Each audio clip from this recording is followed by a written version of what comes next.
It's the 2-minute warning. Everybody got quiet. Well, that's, All these people here for you. I probably set it to my watch, and my watch is 5 minutes past. Oh, yeah. I guess It's the 2-minute warning. This is nice. Oh my gosh, yeah. Pictures.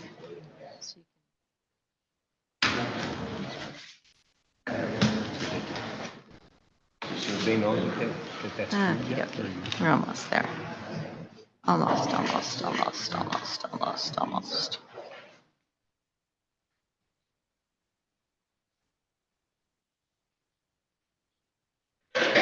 I'm being particular, aren't I? Hopefully I don't have to rush. Too-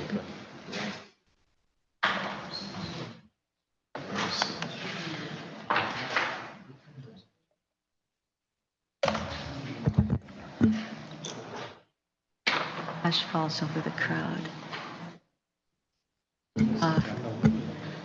No, Lily is not here. She is, she's expanding her business overseas. Come on.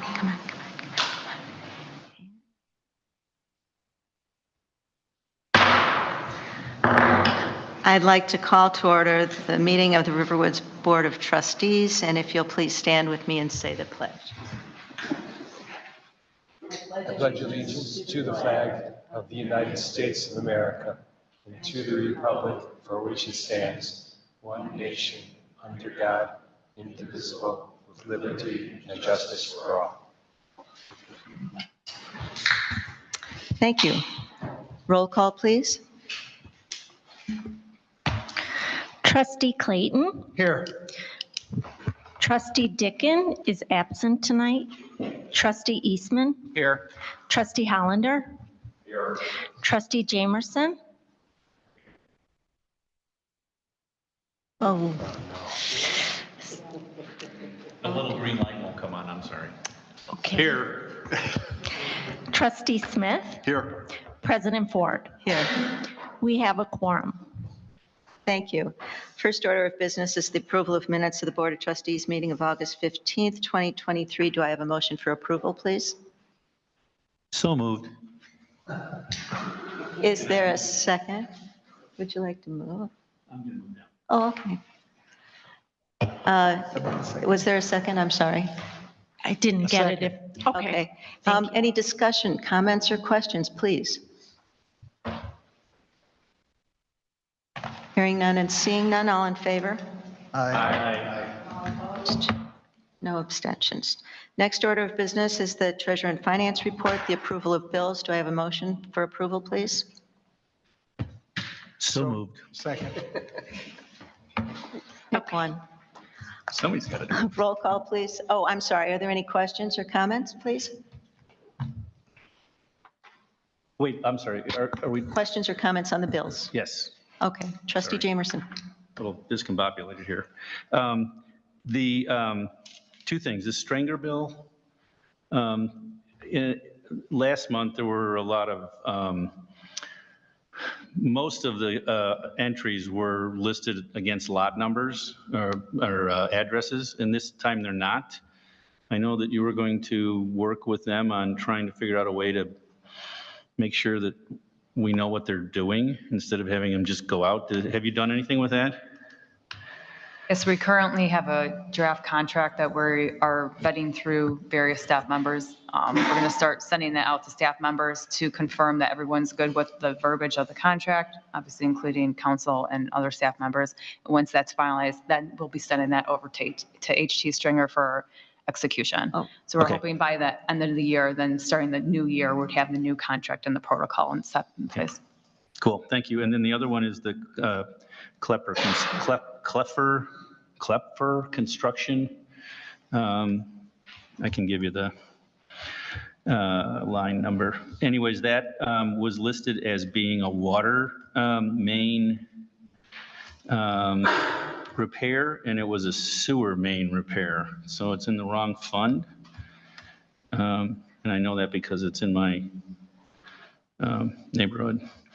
So it needs to be, and also on that particular one, that particular sewer line is evidently a private sewer extension that I don't think it was on any of your maps. And I think the homeowner is going to be paying for most of those repairs. I just want to make sure that it gets billed to them properly. Yes, that was, it was kind of a gray area where you have the force main and gravity starts right north of there. And then correct, the homeowner had a private lift station then connected into it, and it was right at that junction was the failure. And we are working on, I know last time we talked to our staff that they were working on getting some sort of reimbursement from the Okay. homeowner. Because I think there was a sharing of that. there was a sharing of, Yes. when I talked to Jean, sure. Gene, he said that there would be a sharing to dig down and find out what the problem was. But once they found out it was a private sewer, then it was the homeowner's responsibility to pay for the correction, the backfilling, and then the paving of the private street, which hasn't happened yet, because it's going to happen with the rest of the village. So, but it belongs as a sewer repair, not a water repair. That's all I had. Thank you. Okay, I'm just going to make a comment on the Stringer situation. Gaywalt is really taking charge here, and we're going to get a contract that really talks about the equipment that's out there, the age of the equipment, and whether or not there's been any preventative maintenance. We had not done that in the past, and I think it's for us in particular, I think budgeting becomes an important issue instead of, as you've seen, all these bills coming through and for what. So Gaywalt brought that to our attention and is working on, that's the contract they're working on. So it will really help to clarify things, and we'll have a more, something we can count on when we budget and so forth. Are there any other questions on the bills? Okay, hearing none and seeing none, roll call, please. Trustee Smith, Aye. Trustee Eastman, Aye. Trustee Jamerson, Aye. Trustee Clayton, Aye. Trustee Hollander. Aye. Motion passes. Thank you. The next order of business is we put it under the Director of Community Services report, and Director Crayley, who was with us last week, indicated to you that we would be receiving a presentation on gaming. And we have with us this evening the Brunch Factory, and we are glad to be hearing from you. They have made a request that we consider rather, a gaming license and a zoning amendment in order to accommodate that in the Colonial Court area. So without going further, gentlemen, would you like to make your presentation, please? And please introduce yourself, and the board can ask questions when you're finished. Perfect. Thank you so much. Good evening. My name is Sam Fakori. I am the Director of Operations for a gaming company called Gaming Productions. I'm here with Mr. Dino and Mr. Nico, the owners of the Brunch Factory located at 1111 North Milwaukee Avenue here in Riverwoods. I hope that everybody had a wonderful Labor Day weekend, and we appreciate the opportunity to speak and present before you. If you'll look at your desk, there was a folder that was left there, as well as a little booklet to provide you with some pictures and references of the space. And a little bit of information regarding our company specifically, our experience, and what we do with regard to gaming, as well as my business card. So without further ado, Gaming Productions got licensed in December of 2022. We've been in operation for almost a year now. Our company currently has 10 locations that are operational and do business in the state of Illinois. We are obviously licensed with the state of Illinois and the Illinois Gaming Board to conduct terminal operator services with regard to finding strategic partners, working with location owners, making sure that we fulfill all of the requirements and due diligence with the municipalities in furtherance of getting them approved, and also helping them obtain gaming licenses.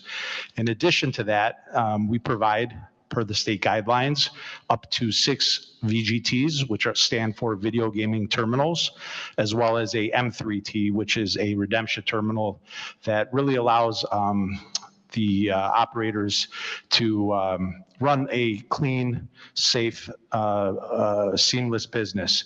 The M3T serves as a voucher redeemer, so when somebody's playing, they can take the voucher, put it into the machine, it dispenses the exact winnings. It's a bill breaker so that they don't have to disrupt cashiers or waitresses or waiters with change. They can put a $100 bill, it'll dispense 520s or 250s, depending on the denomination that you need. And it also serves as a ATM, traditional ATM, so that somebody could put in their debit card and withdraw funds without having to disrupt the normal course of business that would happen at Brunch Factory. In addition to that, we provide service. If there's an equipment failure or a paper jam, they call the customer service number, 312-312-GAME. We then send out somebody from our maintenance team to come out and service the equipment within the hour. And in addition to that, we handle all of the collections. So the location owner doesn't have to consume themselves with cash or pickup or anything like that. We deposit it into the bank. And then based on the guidelines by the state of Illinois, those funds are then distributed accordingly. The percentage being to the location owner, the terminal operator, and then the state of Illinois getting 29% of tax revenue and the local municipality getting 5% of the tax revenue. So we've had quite a bit of success gaining customers and really building our brand and expanding in the state. Our principal is a gentleman named Jim Banks, who's a very well-respected zoning attorney in Chicago, but they practice zoning matters throughout the state of Illinois. He's also the founder and chairman of Belmont Bank. And he holds various licenses with the state of Illinois, being, his real estate license. They're vetted by the Security and Exchange Commission as the bank charter and things of that nature. So he really conducts himself in a very high standard, and that's how we conduct our business with gaming as well. We were fortunate to meet the owners of Brunch Factory, and we've walked through the space on several occasions. They truly have what I feel like is a optimal location within their establishment that provides a level of privacy, but also the ability to accommodate patrons outside of normal business hours. It does have a washroom within the space, both men's and women's. It has access, ingress, egress, doorway separate from the restaurant. And we felt like this opportunity really lended itself to not only benefit them in these challenging business times with, property taxes going up, the cost of wages going up, and the investment that they've made in this community, which to my understanding was, in excess of $1 million. Through learning more about their business, I understand that there have been multiple restaurants that have been in that space that haven't made it and have shuttered in less than a year. I can tell you that, with their restaurant experience and the product and the build out that they've done there, I think they've done a really good job, and it seems to be a welcoming addition to the Riverwoods community. I've personally ate there. I think the food is fantastic. I think that with the integration of gaming within that brunch establishment really gives them the advantage of being able to stay longer hours, be able to cater to more customers, and in turn, generate additional sales tax revenue for the municipality. Their normal business hours are from 7 a.m. until 2:30. If they are granted a gaming license, they have proposed this concept, which is called Brunch PM, which will enable them to serve customers throughout the business day and to stay open for their hours of operation for their potential liquor license. What's unique about the Brunch Factory is that there really are a community restaurant, and from being there on several occasions, I can see that the demographic is very mature, is very family-oriented, and it sort of lends itself to this form of entertainment because the players that I foresee coming into an establishment like this wouldn't necessarily want to be in a loud restaurant or a sports bar or, you know, a late liquor license establishment. It's more of a relaxing, welcoming space that, you know, gives people the option, should they choose to want to game, to be able to go in a section of the restaurant that doesn't interfere with the main dining of the patrons that are having lunch or brunch at the establishment.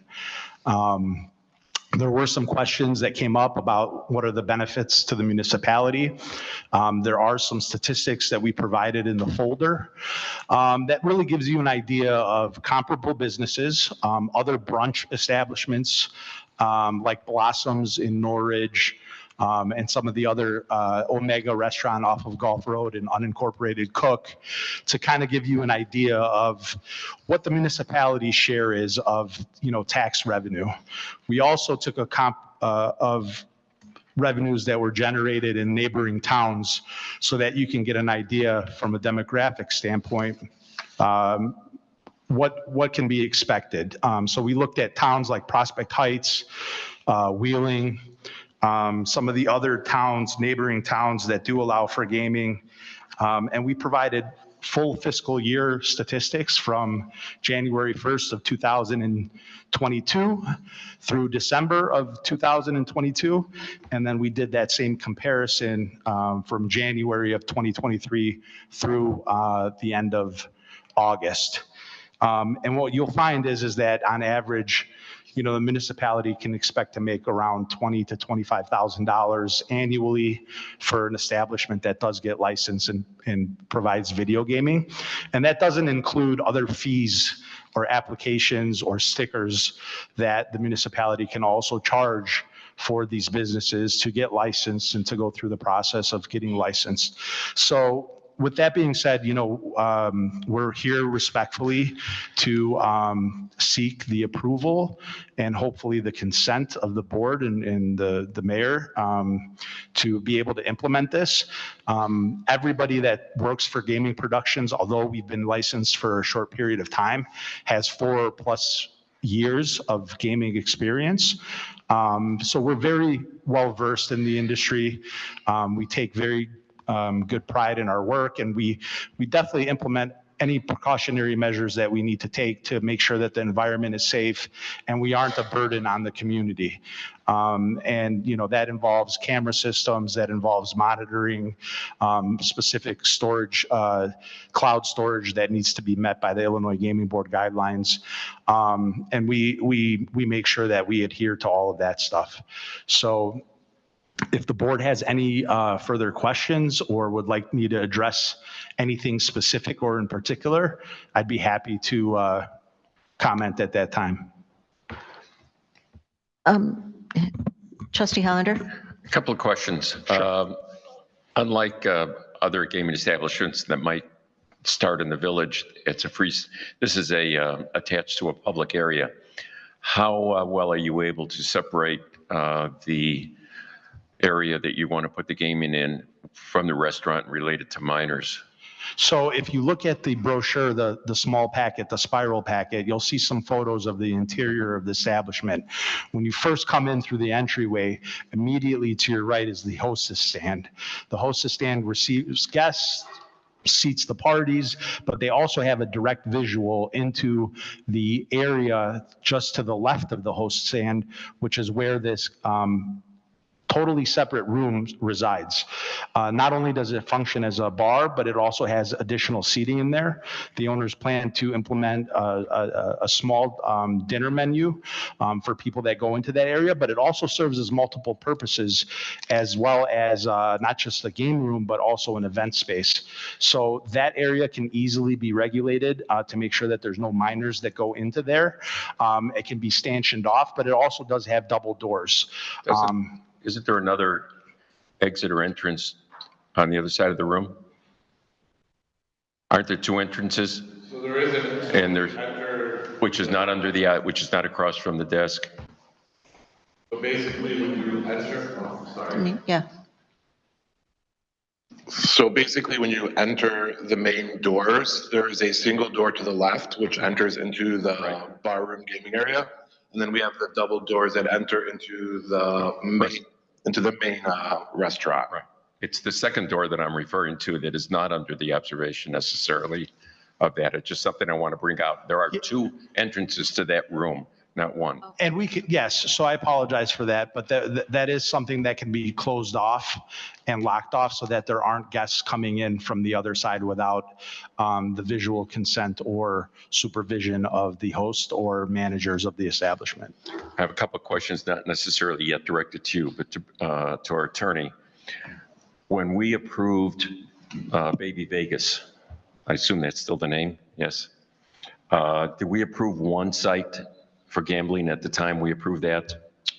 We approved gaming as a potential use in the shops. Currently, it's not an allowed use at Colonial Court. They're under different special use provisions. So we would have to amend the zoning in Colonial Court to allow video gaming as a permitted use in Colonial Court. And then we would have to increase the number of video gaming licenses, or we'd have to authorize more liquor licenses that can be coupled with video gaming than we have. Right now, we only have one. So bear with me for a moment. So when we did this, Baby Vegas came to us a couple of years ago. Do you remember approximately when we approved their going in? Has it been about a year or more? I think so. But And is there a limit to, what I'm getting to is that we've approved someone to go in to do gaming and they haven't gone in yet, and it's been over a year. And one of the concerns we had as a board was doing another one until we had some experience with the first one.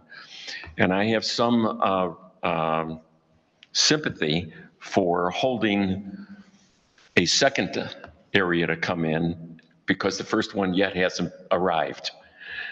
And so is there a time frame in which Baby Vegas is supposed to open, or they'd lose that ability, or is that continue on for as long as they want to hold it? not as long as they want, but probably still for a little bit since they've applied for a building permit. Okay. Trustee Jamerson, I believe you had a comment. Well, you already answered my question about food, because I believe that's required under the state law, right? They have to serve food, Bruce, is that correct? It's to have a on-site consumption liquor license. Food is not a requirement by the state, but it could be something that is implemented. But they have a full-service kitchen, and their intention was always to provide food anyway.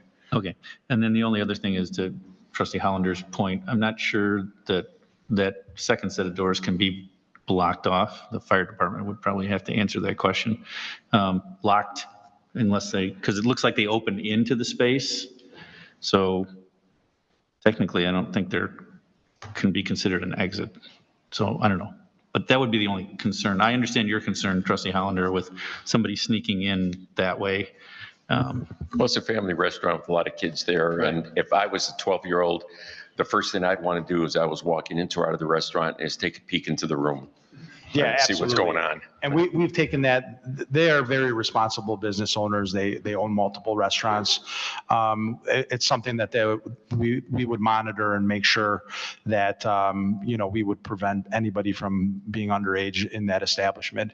And obviously that's, a ticket and a violation from the state of Illinois as well, and a strike against their gaming license. So that's not something that, we take lightly.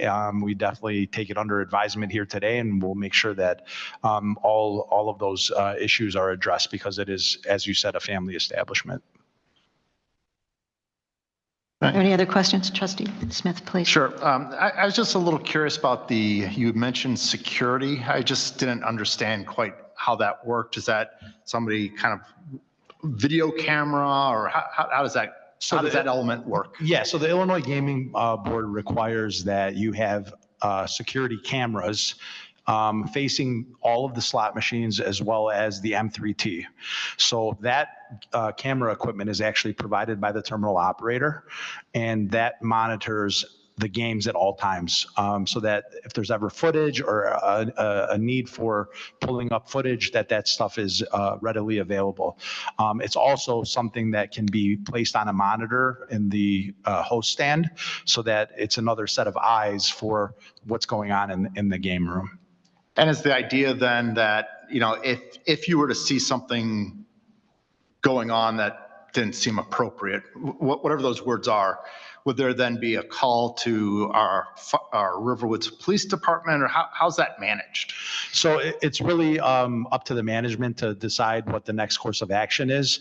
If it's something that requires police attention, somebody's trying to break into a machine, something dramatic, I would imagine. Right, I understand not everything would require that. But Right. So I don't think it would be an overly burdensome, prerequisite that the police would have to be worried about. But if it is somebody that's kind of generally wandering the area that shouldn't be in there in the first place, then management would kindly ask them to leave that area and handle it internally. So I don't think that every scenario would require police assistance, but if the situation called for it, then yeah, they would have to, call the police. I've got one more question, at least off the top of my head. I was looking at this page that was in the folder. Okay. It's got the the first half of 23 to the first half of 22. There's 3 restaurants or establishments identified in kind of the top for 23 and 3 for 22. Okay. They seem to be the same establishments.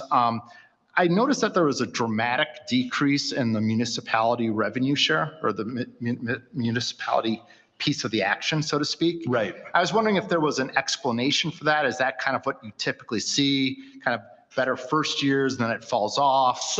I'm just trying to get an idea of what's the expectation. The 3 establishments that we provided you with are exactly what Brunch Factory is. They are breakfast establishments.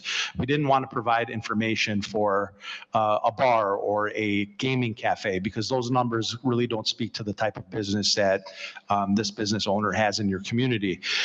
With regard to the municipality share, all of that is dictated by the second column, which is labeled NTI tax, which is your net terminal income. So based on the location's performance, the municipality gets 5% of that NTI tax number. So in the form, in the sheet that you're looking at, January through July of 2023, Blossom Cafe made $126,000 for that time period, and the municipality share was $18,569. So it really depends on the establishment. It depends on what community they're in. Not 2 establishments, even if there are breakfast places, are going to do similar numbers. And it's all about what you put into your business as well. Where are the machines located? What type of atmosphere are you providing? Are you actively marketing your business? So there are different variables that affect the gaming revenue. But I can tell you, because of our experience in gaming and because of, Dimitri and his partner's experience in the restaurant business, it's not something that's going to be overlooked, or, we want to make sure that it's successful all across the board. Well, and what really caught my eye was that the 3 you pulled out on this example, all 3 of them went down by 50 or more percent from year to year. That's why I was just wondering, is this so if you look at like January through July of 2023, you're not looking at the full year. And what happens is in the summer months, people are traveling, people are going on vacation, people are outdoors more. So you're really getting some numbers of like the slower months of the industry as a whole. So it's not kind of giving you like the full picture of the potential. And it's seasonal. It's definitely seasonal. Well, and I get that, but when you compare 6 months to 6 months, it should be, I would think it'd be relatively similar. The seasonality and things like that. Yeah, I can't speak to their success or lack of success. Sure. I'm not the terminal operator at these locations. Okay. We were just simply trying to provide comparable business types for the purposes of analysis. And then for our attorney, is the Brunch Factory applying for extended business hours, or is that something they need to do, or how does that work? That was going to be one of my questions. Oh. What are the hours that's requested for the liquor license? I'm sorry, what was it? What would be the hours requested for the liquor license? I mean, I understand the Brunch Factory is not serving late at night right now, I don't think, so. They close at 2:30 PM during the week and on weekends, but the expectation would be to stay open for the permissible liquor license hours within the village's ordinances. We'd ask you what you would want for that location. I think we were 11 o'clock.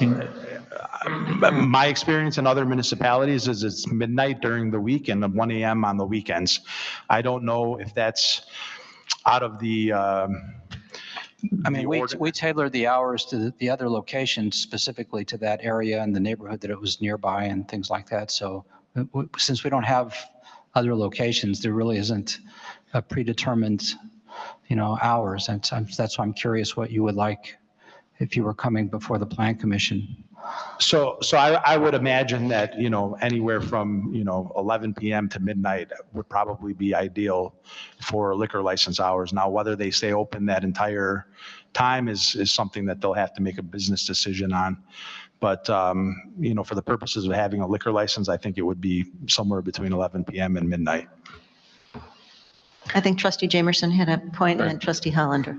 Trustee Jamerson, please. So in regards to the liquor license, right now, there is no liquor license at that premises, correct? There is one for a restaurant, but we've always. Right, no, I get that. But there's So- no liquor license tied to video gaming. So are you serving liquor there now? A full bar? Excuse me, we do have a full bar, but it's more mimosas. It's more. Well, right, I mean, But yeah. by 2:30, you would hope that there aren't a lot of people. Scotch. Okay, so then it could, if it's open later, then it could turn into a full bar type operation. Correct. Okay. Trustee Hollander? Yeah, I did the same thought that Trustee Jamerson is. So from 2:30 till 1 AM or midnight, it's liquor and gambling. And food. You're not planning on having your restaurant open, There is a food There will be menu, food, yes. and they do plan on but not the incorporating. restaurant. You may be serving food within that area, but the restaurant's going to be closed. Is that correct? Correct. The restaurant will be closed, the bar side will be open with a limited bar menu of food. And just to be clear, because I know there is some fears about having liquor licenses and a bar operating until midnight or 1 AM. A lot of the people that come into this establishment are not there to drink for gaming purposes. It's something that's an ancillary thing that you have to comply with the Illinois Gaming Board and the state of Illinois. What I find is that it's not a bar nightclub atmosphere that people are, throwing drinks back on. It's more of having the ability to serve limited cans of beer or glasses of wine by the glass to be able to serve if somebody should want to consume an alcoholic beverage. But through our experiences with other different types of businesses, whether they're gaming parlors, gas stations, or other bars and restaurants, the consumption of alcohol within the gaming area isn't as extensive as you would imagine. If I could ask Chief for a moment, if you have any information that you could share with us regarding calls or complaints from other areas that might have gaming? Yes, when this has come up before, such as Baby Vegas and even before that, I did survey some local chiefs and asked them about their experiences, those who have gaming establishments, and they all said the same thing, that they get very few calls there.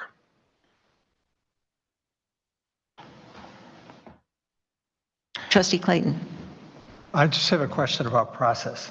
As I understand it, we need to, if we were to go forward with this, we need to pass a special use for Colonial Court. We'd have to publish, we'd hold a zoning hearing before the Plan Commission. We'd consider a text amendment because the way Colonial Court's special use is written, we probably would say we just add one video gaming establishment to the allowed list of uses. So it wouldn't authorize more than one in Colonial Court. And then that, after the hearing before the Plan Commission, it's forwarded to the village board for So the action. purpose of having this presentation today to the board is just to get a sense of the board before they go to the plan commission? What, Well, or to direct the Plan Commission to hold a hearing to consider a text amendment to the Colonial Court for that purpose. Any other comments? I have one other just Yes, sir. question. Given that Baby Vegas may still open, do you have any thoughts as to whether or not having two locations in such close proximity means that they're just taking business from each other? Do you have any experience with that? Yes, I have a lot of experience with that, and great question. There's often a misconception to think that if two gaming cafes are close to one another, that there's this element of saturation. That's exactly the opposite effect. When you're talking about 6 machines and only 6 machines at a location, when you have 12 that are in close proximity to one another, it actually feeds off of one another in terms of business. If I'm a player, for example, and I have a specific liking to the Wizard of Oz game, and I go into Baby Vegas, but somebody's sitting at that chair and there's only one Wizard of Oz game, they're going to be impatient. They want to play that game. But by knowing that there's another establishment in close proximity to there that they can go see, if there's a Wizard of Oz game that's available, they can go next door and play at that one. And the other scenario is if maybe you're down on your luck or you want to play another machine. People are more inclined to go into areas where there's multiple locations, because what we find in our industry is that they sort of bounce around to one another. Because we only have 6 machines and that's the state limit, to have 12 machines in close proximity to one another actually helps. So it's not an issue of, having too much or taking away business from one another. I wanted to sort of end by saying this. You guys have a very hard job as it is, and we appreciate your time. Baby Vegas, I can't speak to them. I don't know what they've gone through during this process. Our company got involved a little later in the process with the owners of Brunch Factory. And from what I understand, have been extremely patient and have been working with the village to wait their turn, so to speak. But I think it's reached a point, and correct me if I'm wrong, where it's kind of becoming unfair to them as business owners to have to wait for somebody to kind of go through this process, and they might be dragging their feet, or they might not be going through the process of permitting correctly. But I can assure you that with our experience with the zoning team that is representing the owners of Brunch Factory, that we do everything by the book. We make sure that we can get this turned around, and this is not something that they want to sit on or sleep on. It's really a key component of their business, and they're eager to seek the board's approval to pursue this. Trustee I just Jamerson. have one more question. Yeah, no problem. And since you just mentioned it, I'm going to ask. So if you got, from the point when you get approval, if you were to get approval, how soon would you be open? So they actually have their license with the Illinois Gaming Board. They've gotten approval through and have gotten through that process. So what needs to happen at this point is, assuming the board votes and allows us to proceed forward, the zoning attorneys would then file a special use application, go through everything that needs to be done procedurally with the municipality, give out proper notices, go through that entire process.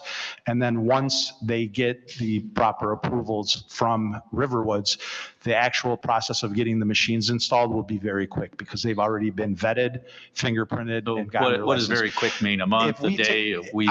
I would say if we go through the special use process in 60 to 90 days, we could probably have the machines in within 30 days after that. Okay, thank you. Anybody else have any comments or questions? So the feeling of the board to recommend to the Plan Commission? No, not right now. Not right now. Sorry, Sherry. No visitors. The feeling of the board, We yes. don't need to, can't they start the process themselves? Well, plan commissions, often in many communities get direction from the board on policy issues, and they don't just initiate a text amendment without having some idea of what the board wants.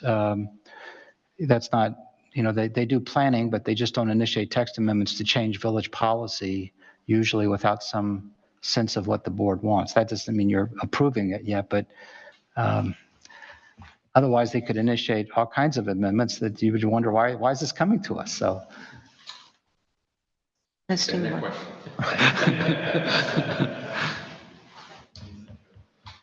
Is there any discussion? Shall we test the waters here? Is there an inclination on the part of the board to ask the Plan Commission to So the last time I did this, I let got them into a lot apply, of or trouble. to invite them to apply?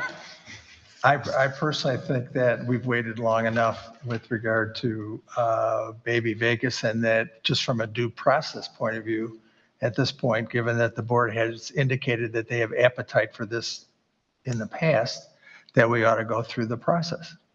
I agree. Are there any serious, okay, gentlemen? Your next step then would be to apply to the Plan Commission, fill out the appropriate forms, and go through the process. Thank you, and we appreciate your time, and we look forward to going through that process with the village. Thank you very much. Thank you for coming, Fred.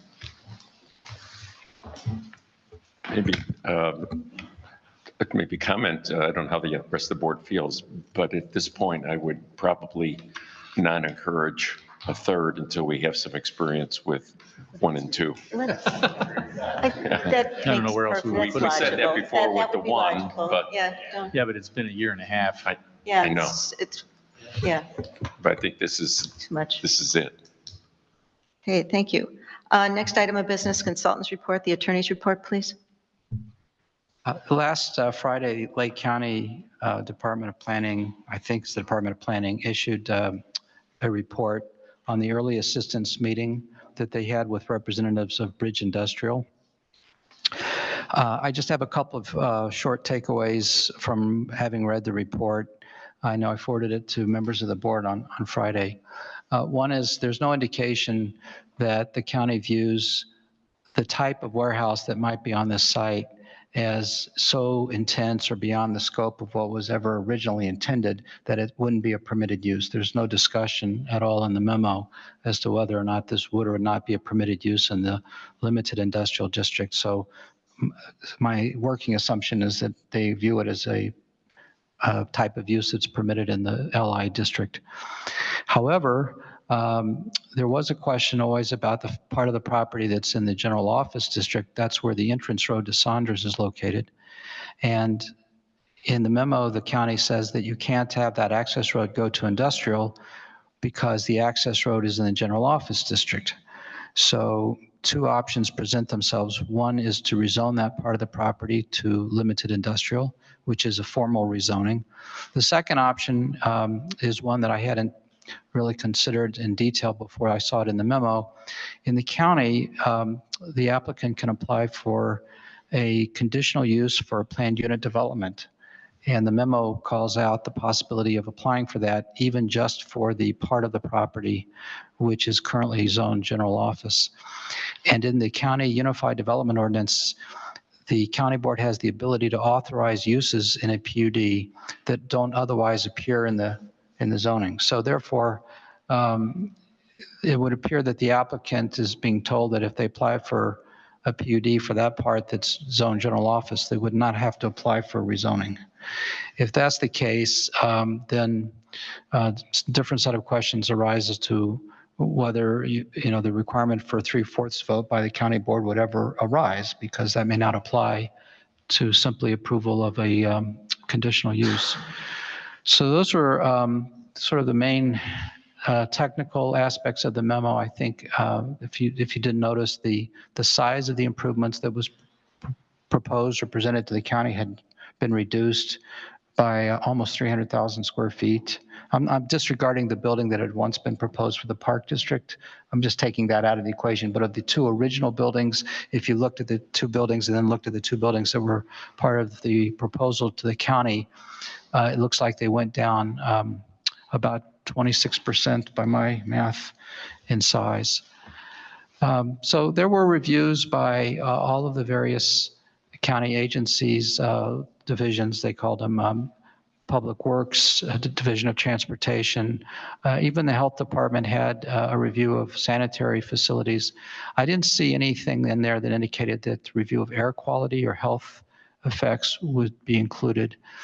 But the conditions that have to be met to have a conditional use, it's a type of special use. And if you're familiar in our village, when we have special uses, a number of conditions standards have to be met. There are also standards that have to be met under the Unified Development Ordinance. So I suspect there will be a lot of discussion about whether those conditions are satisfied by the proposal. Anyway, that's a brief summary of the report. I think they're waiting. The county has put a lot of things back on the plate of the applicant and said, it's your turn now. You have a bunch of things to submit. The Hollander, please. In the article today, which I think I forwarded to you, they mentioned that they needed to get water from Deerfield. And Deerfield needed to approve that. That was something separate and apart. I'm not so certain that would be impossible to get if Deerfield refused to do it. You can always probably dig a well. But that was the only thing that I saw after the meeting that might be a hook to prevent them from going there. I don't think it's a very big one, though. I won't comment on that one. I don't know much about it, actually. I knew much more about it 20 years ago. We negotiated an agreement back then, but I don't know what the current arrangements are for that parcel with Deerfield. Are there any questions for our village attorney? So Bruce, I thought I Trustee saw, oh, sorry. No, just for the tape, Bruce, I thought I saw, I read it on Friday as well, and read it again tonight. I thought there was, something where an adjacent village or property owner could essentially force that supermajority vote or whatever. Am I not remembering that correctly, or did I misinterpret that? There are all these terms of art when it comes to legal terms. I think the wording in the memo was a lawfully appropriate challenge or something like that. Right, something like that, right. So the county code, there's like the municipal code that governs a lot of municipalities. There's a state law, the county code, which governs counties. And the county's code has a section that says that when the county is rezoning property, and it's a rezoning, that the nearest affected municipality can file that objection, as well as owners of property within a certain distance. The Village of Riverwoods in 1968 or 9 objected to the zoning for Baxter for the office development that it became, and filed a lawsuit, and actually challenged the county board decision at that time. And the court in that particular case, among other things, found that the nearest affected municipality was Deerfield. So I'm not really sure that that fact has changed. I know a lot of facts have changed since 1970, but I don't know if that fact has changed. And I don't know, as I was saying, whether a conditional use would be treated as a rezoning. So once lawyers get involved and start parsing that language, I have very little, it's like looking through mud at this point. I can't really tell you if we would have any right at all under that section as we sit here today. Well, and I guess where I was going was, does it make sense to let our objections be known early and often, so to speak? Well, the mayor has provided a letter to the county expressing the village's position. So I'm not sure beyond that, that's up for you guys. That's the board to decide. That would be, what more do we have to say at this point, really? Yeah, probably wait until, Not a lot to work not with to as far as I discuss can see. negotiation strategy, but. Well, and then there's that, and then there's that.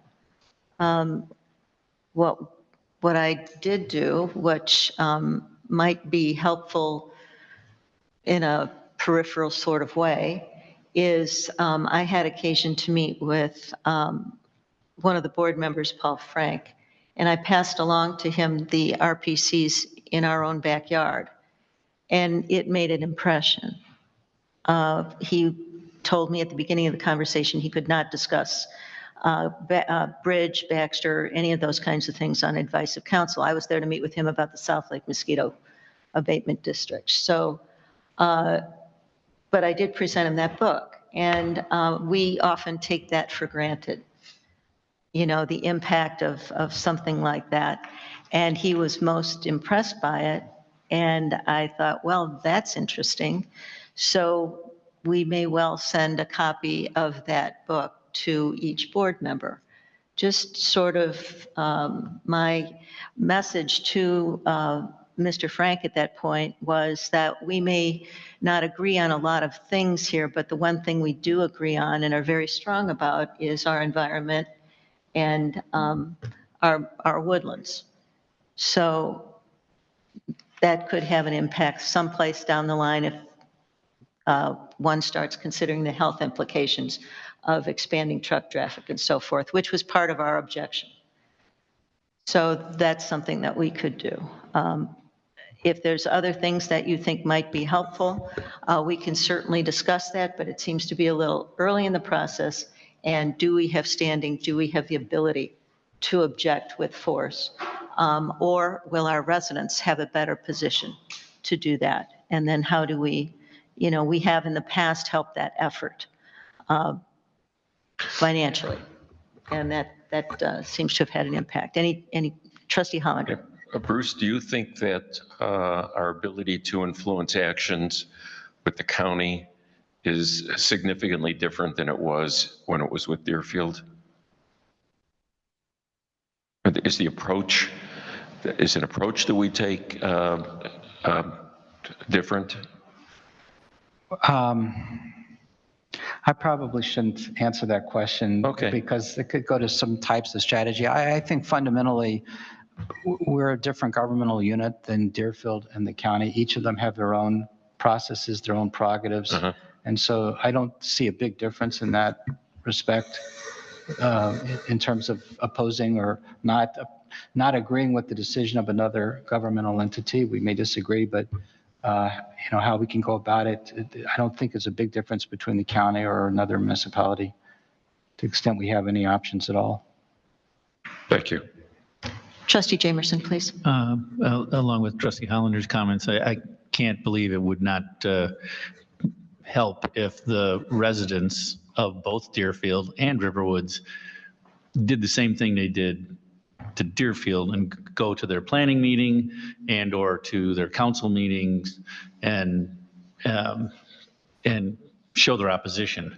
So while we have our thing, the public can do what they did before, and I think that would be helpful to some extent, to let them know. And I realize we're just a tiny part of Lake County down here in the corner, but I think if the public went out to their meetings, I think that would be huge.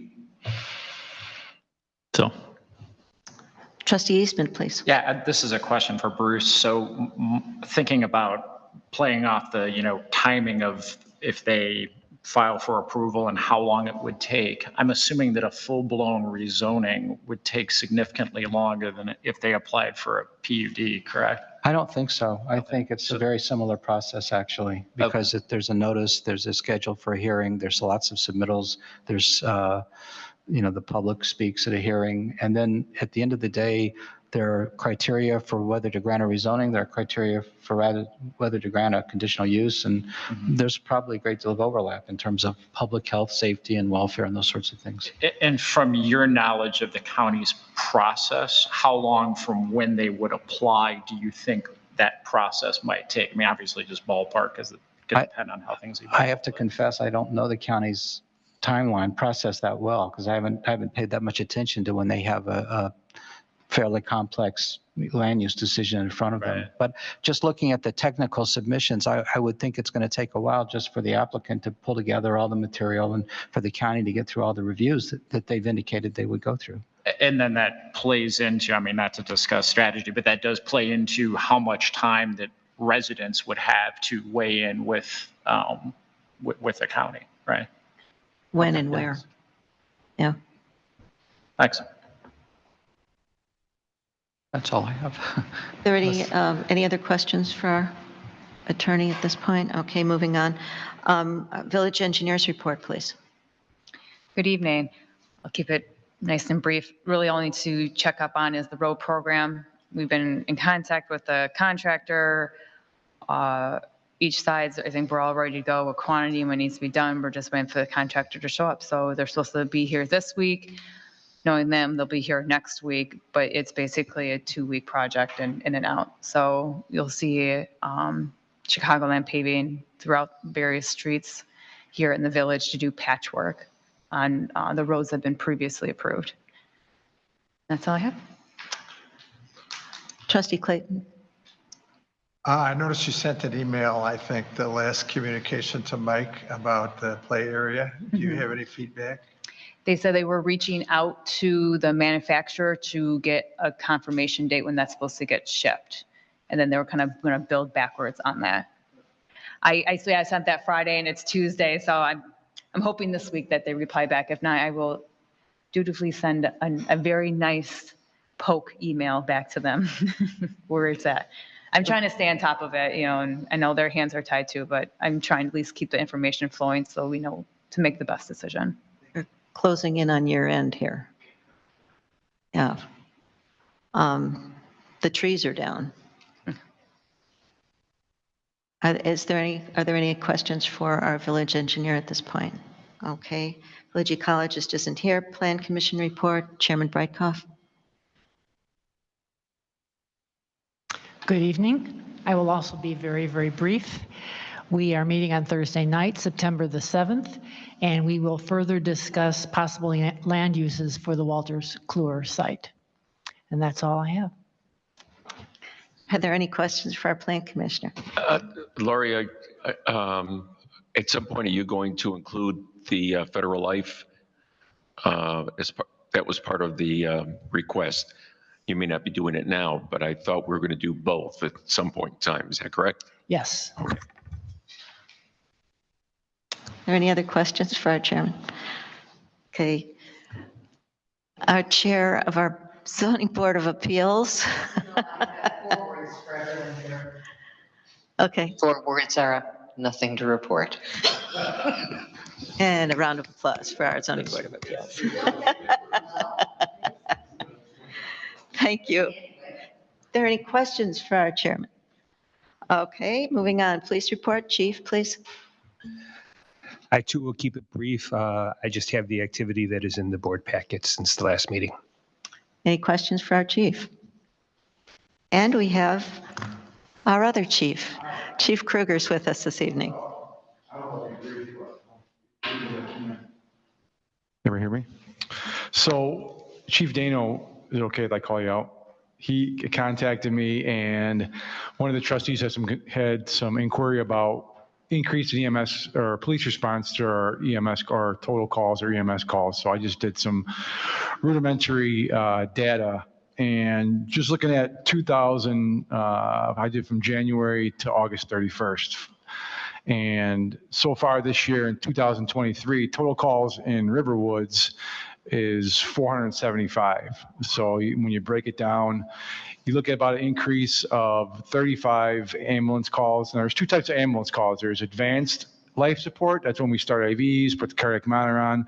And there's basic life support, which can mean getting called out, put a Band-Aid on, as simple as that is, or lifting somebody off the ground that fell. That's more of BLS. But looking at total calls, they were both up about 35 apiece for ALS and BLS and for the month, or for the time frame, 8-month time frame for Riverwoods. So if you look at, everybody probably knows that elevated care that's probably our busiest location, repeat location for Riverwoods, and that keeps our ambulance at our Lincolnshire station and our Riverwood station. So, but surprisingly enough, even though our total calls went up and our total EMS calls went up, not just for Riverwoods, but for our whole fire district in general, 2022, we were averaging an 8-month period going elevated care about 2.4 times a day. This year, it's 1.7. So it actually decreased when I'm like, that can't be right, but it actually was. And some of that can be attributed to, we were still in COVID maybe in 2022 and looking at that. So, I mean, you really have to really break it down, look at total calls and type of calls and stuff like that. But overall, I mean, our calls have increased, as well as police and fire districts, all in fire departments, calls go up every year. EMS is predominantly the main calls that we service, but those are just some rudimentary stats that I did for 8-month period. So we are increasing, not a lot, but it's kind of interesting. So that's why the police presence, they come, respond also with us for fire alarms in town, some ambulance calls if we need them, but they're always there. I think we get along really well with our Riverwoods police force as well as Lincolnshire, Vernon Hills, but I think we have a little stronger, closer niche with Riverwoods. And I'm not saying just because I'm here, but pretty much that. And our stations are right next door to each other, so they mingle a lot. So which is good. But that's all I have really. There's nothing really exciting call-wise going on. So moving forward. Are there any questions for our fire chief? Sure. Trustee Smith. I just have a quick one. So 35 in both categories. Is that impacting staffing or the need for staffing or equipment? Our staffing, similar to police and nationwide, there's a paramedic shortage in the country and really locally in Illinois. So we're down seven firefighter paramedics. So we're testing right now. We're doing the interview process at the end of the month. Last time we tested, we had 10 people apply and we only hired 5. This time we reduce the qualifications to make it more enticing to get to the students in paramedic programs. We're sending people to fire academies where we've never done that before. We've always asked that you were certified prior to that. So we changed our rule. Our workforce is changing big time. And, we can complain about it, but our chief staff, and we told everybody else, we have to learn to deal with it. So we came up with some solutions, and we're doing 47 interviews for 7 positions. So we'll see. Hopefully we can get those filled. But yeah, it's been rough for the past 4 or 5 years getting replacements, and looking in the future. 3 to 5 years, when I got hired, we got hired in a big group of firefighter paramedics when we did our referendum. And now we're all getting ready to retire. So 3 to 5 years, we're losing our whole upper chief staff, 80% of our fire officers, and now it's our job we have succession planning, we have strategic planning, but we're trying to develop these, I call them kids nowadays. I was one of those punk kids I thought I knew everything, but yeah, they're smarter and they're way more technologically advanced. So it's good for us. So, but yeah, we're struggling for hiring, long story short. Good, yeah, thank you for that. Are there any other questions for our chief? Thank you very much. Thank you. It's good to see you. Good to see you. Thank you. Okay, next item in the agenda, information items and comments from the president. That's me. Resident and staff communications is a category that I want to talk about just a minute. We've got 2 new directors, and we are working on assignments and clarity of assignments. Who's responsible for what? And we want to make sure that we share as much information as we can. In responding to residents' communications, we have calls, we have emails, multiple contacts with staff and with trustees. Sometimes that information gets to be shared, sometimes it doesn't. And we want to make sure that we get the best information, the most correct information to our residents. So what we're working on and what we're trying to work through is when a resident calls, get that resident to a member of staff here that might have the most exposure and the most information available in order to answer the question in the best way, the most efficient way. Sometimes we have residents who call our consultants directly, and that information, sometimes it makes its way back to staff, sometimes it doesn't, because we all have a lot to do. We really would like to make sure that, again, we're able to prioritize our consultants' projects that we have with them. We need to be mindful that when our residents call our consultants, they charge by the hour too. So, if you think it's free, it's not. And this is not a complaint about our consultants' fees or any of that kind of thing. What it does do is it brings up a lot of extra work that may or may not be satisfied by a call to Village Hall, to staff first. This is not in any way meaning to cut residents off from the trustees, certainly, and not from the staff at all. We're just trying to find a good way to share information. And with new directors in place, it's important that we start to maybe centralize that effort a little bit. So as we work through all of this, we're going to continue the discussion. We're going to try to answer resident questions and resident inquiries and resident complaints the best way we can. And we think that that might be call staff first. And staff can reach out to consultants. Staff has the history in-house. We can reach back in our files and so forth. So that's just a point of information, and we're going to work on that. Trustee Hollander, please. Well, one, I admit that I was probably should have done certain things in a different way when I get the things direct from the residents. But my question is there at any point in time that a resident can obtain services from one of our consultants without going through the village? In other words, it seems to me that a resident should never be able to call one of our consultants who will then charge us on their own. And I've seen that attempt to happen several times. That happens a lot. So what are our instructions to the consultants when they get a call from a resident about a legitimate subject, but it came directly from the resident? What have we told our consultants how to respond to that? We're developing that message. Right now, Okay. it's, can you please call Village Hall? If somebody calls Carissa, for example, can you please call Steve Witt? Excellent question. Please call Steve Witt. All right. Please call Steve Witt.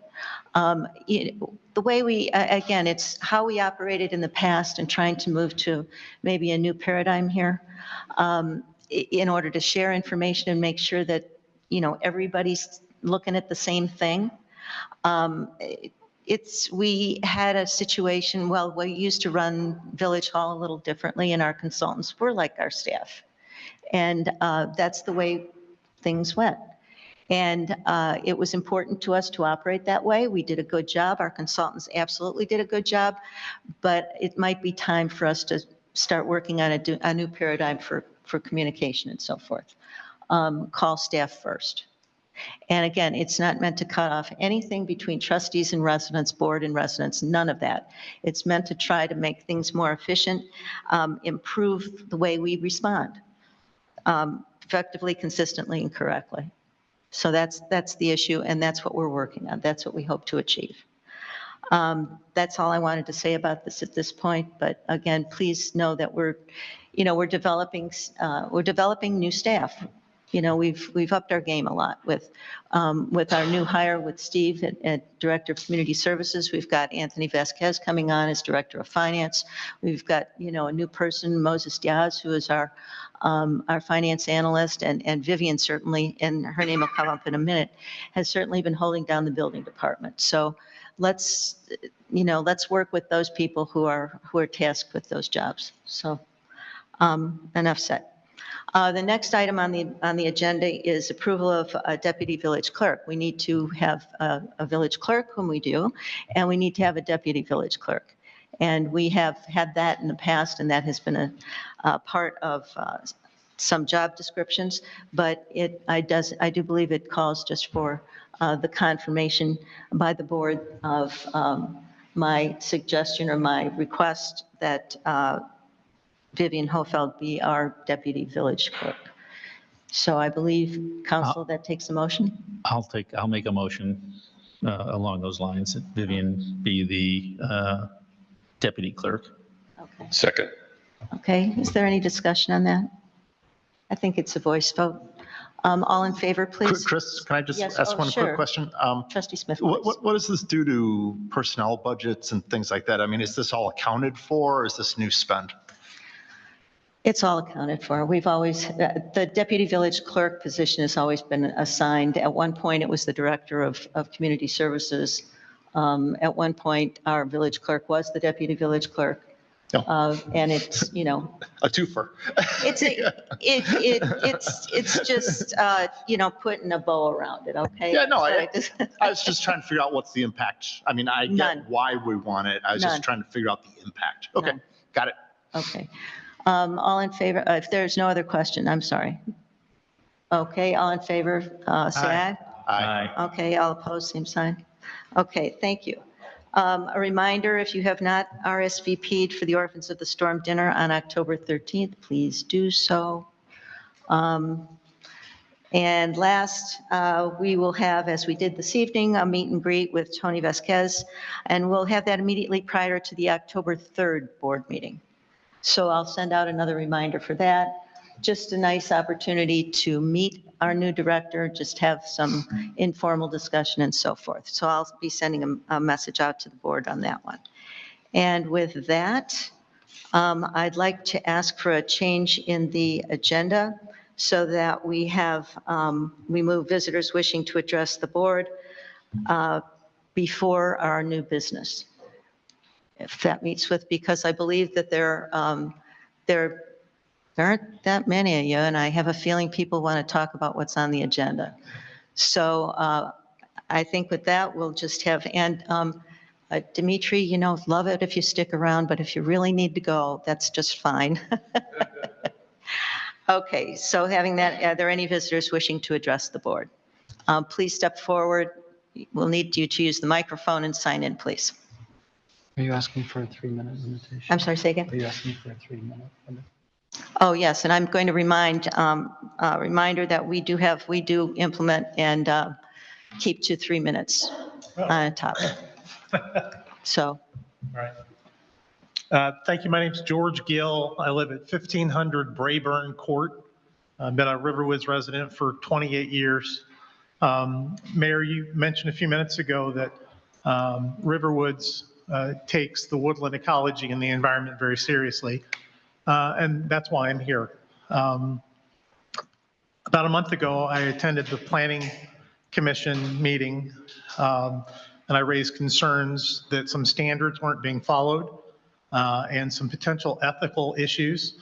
And with a few exceptions, I feel like I was ignored, and that's scary. In my opinion, some did not do their job. They just approved things. And when valid issues are brought up, I would hope that that would be cause to have things looked into. For example, the company that performed the wetland the wetland delineation for the 1400 Saunders property, they performed the analysis and they indicated that the majority of the wetland was high quality, a high quality aquatic resource. And that matters because that is going to affect greater protection according to the Watershed Development Ordinance. There was a small section in the northeast corner that's being classified that's not being classified as high quality. They missed by 0.1%. Now, there's one wetland on that property, but they were convincing people that they could slice it into two and that it's two wetlands.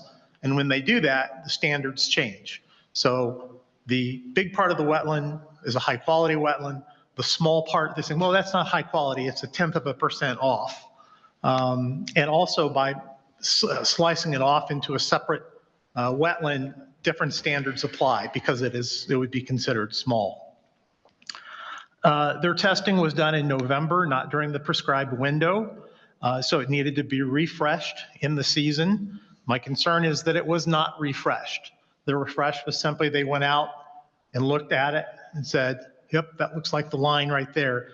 They did not do additional testing, which is what gives it that classification of being high quality or not. And they were so close to that 0.1%. I'm concerned that they purposefully didn't do the additional testing or test it again because that would jeopardize things.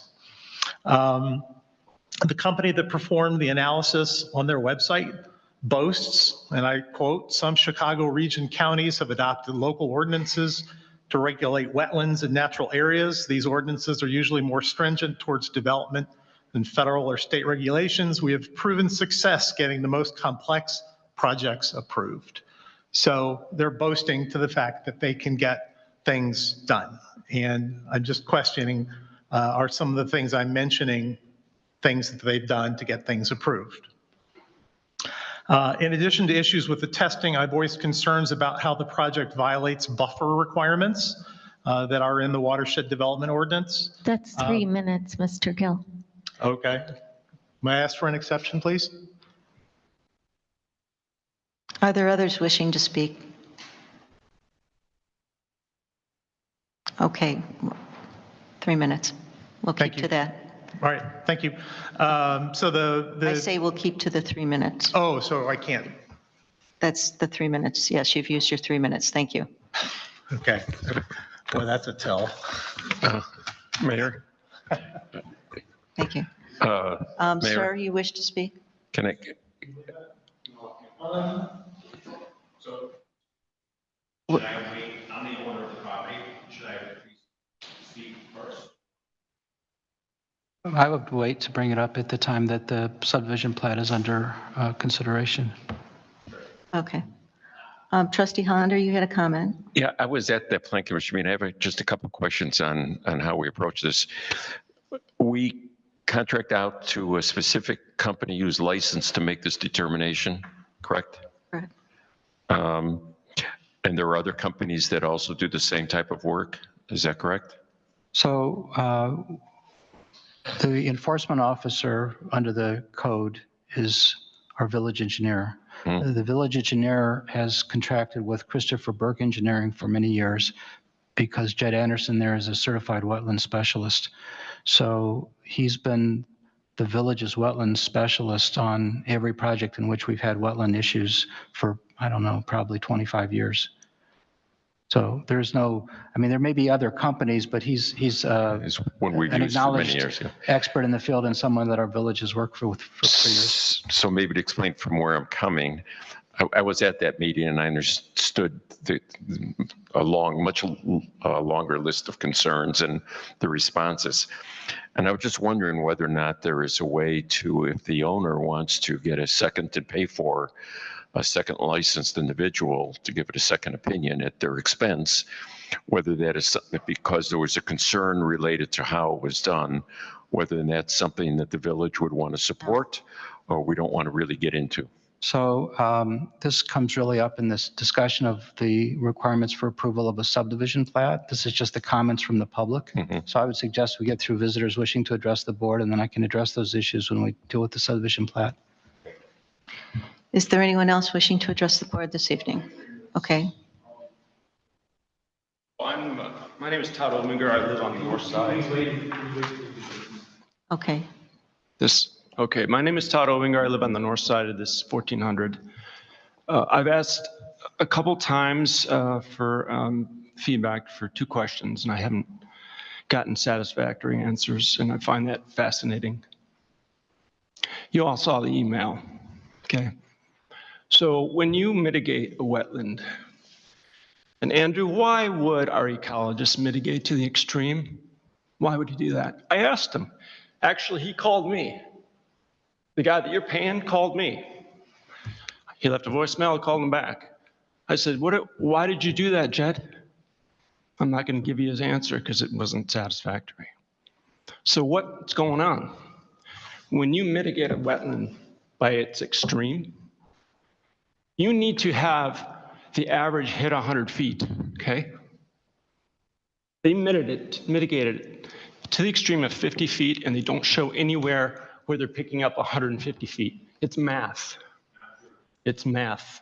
Excuse me, sir. He has 3 minutes. Okay, it's not been shown, okay? This is a stipulation in the ordinance. And you all saw the email. I'm not going to bother you with I'm not going to waste time on that. And you know what I'm talking about. The second thing is, when you have a lot, if you are borrowing wetland buffer from another lot, it has to be deeded into that lot because it's a wetland buffer liability. And the people that buy that lot have to know about it. How is that happening? Bruce, how is that happening? Those are two things I haven't. So I'm the north, look, I'm a little emotional. I live on the north side. You guys are Riverwoods residents, as am I.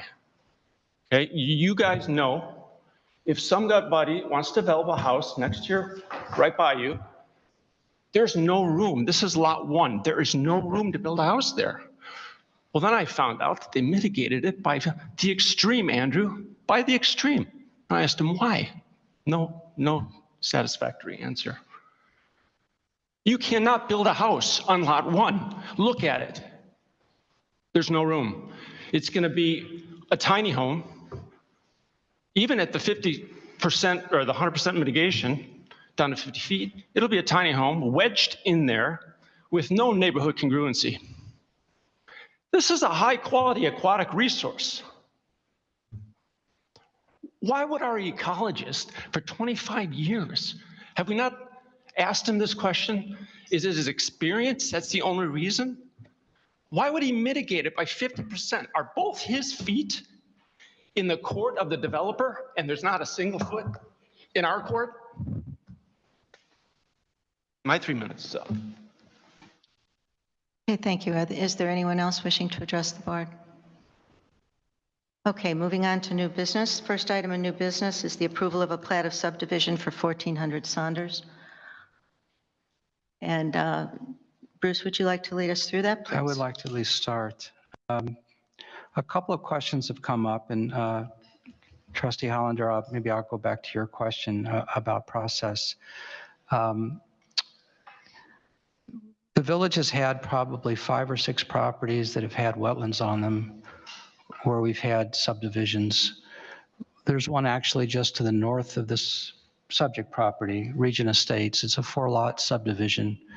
And if you look on the subdivision plat, you'll see that the wetland buffers on that subdivision, in fact, where that gentleman lives, have been reduced to 50 feet and in some cases to less. As you can see it right on the plat of subdivision that the village board approved.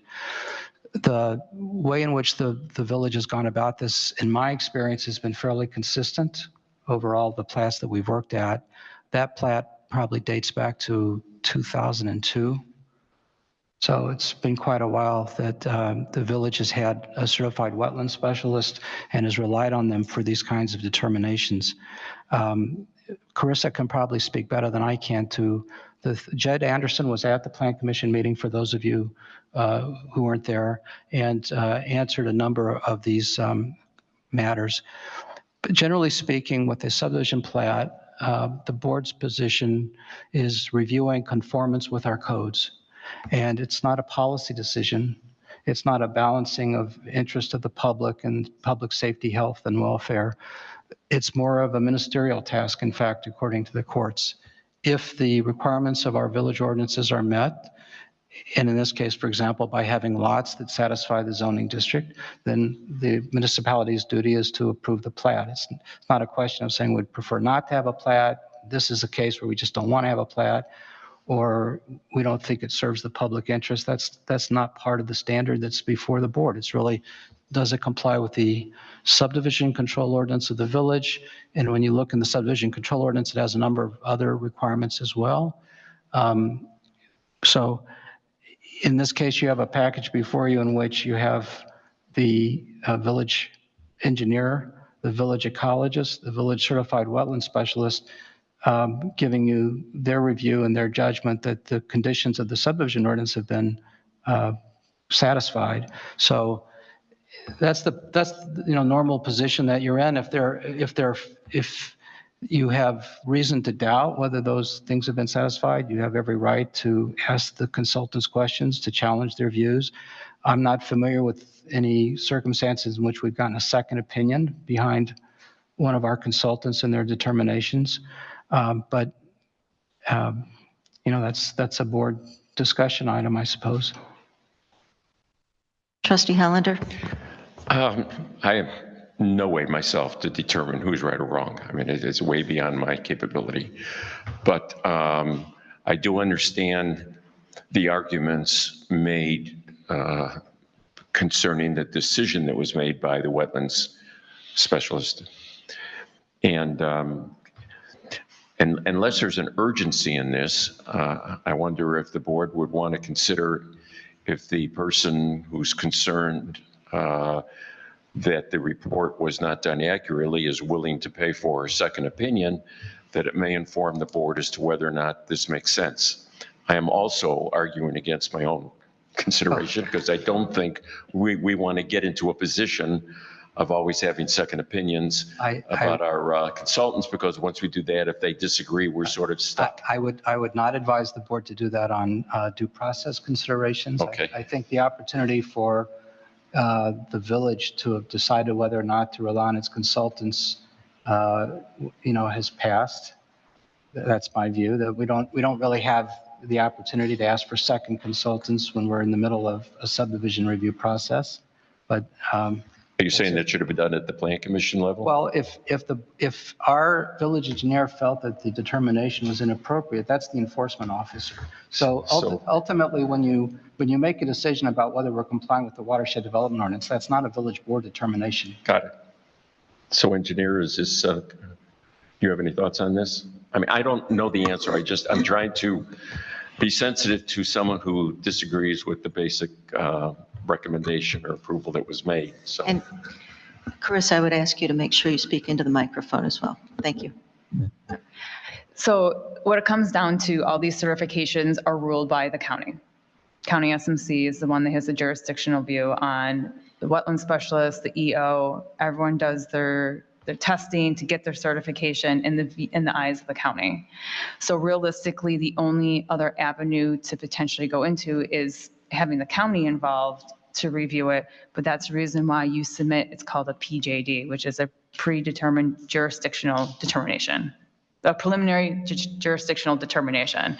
And what they do is that's submitted to the county, even if we have a wetland specialist or not, and they come back and they either agree or they don't agree with the wetland limits, and then that what sets the buffer is then onto the wetland specialist, because that is what they're certified into.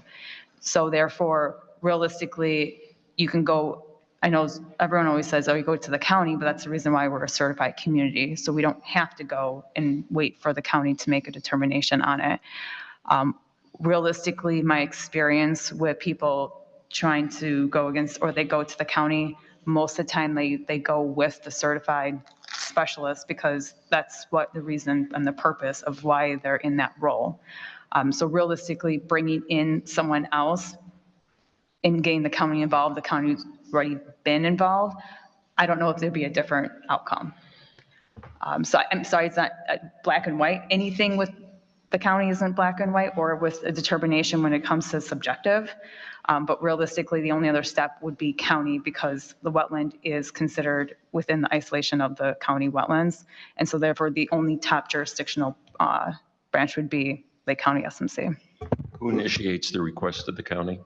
That's all part of the submittal when they do their PJD. So when they do the wetland delineation, they submit that for approval, that this is under whose jurisdiction it is. Here's the approved limits. JED is part of that. And then from there, then that sets the wetland boundary. Right. And then from there sets the buffer. So what I understood you to say was that if you wanted a second opinion, it would be the county who would give it. And that they usually would agree with whoever did it initially, because that's why they licensed them. Correct.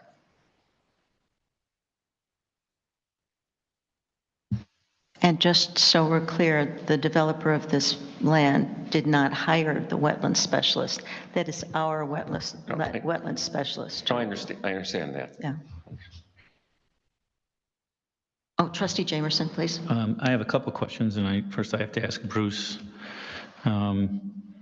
Can I ask questions about the declaration of the covenants?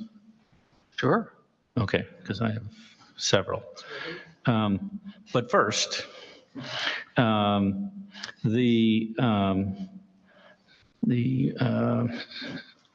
not sure what you call it, the drawing that was submitted at the very beginning of the packet of this discussion. Shows the subdivision, shows the blue wetland boundary limits. And it appears that the wetland boundary runs along Saunders Road. Is that correct? What page are you on, Rick? Page 43 of 98.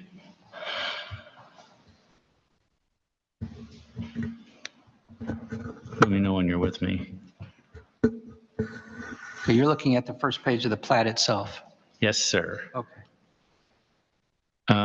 So it appears that there's wetlands between Saunders Road and Lot 1.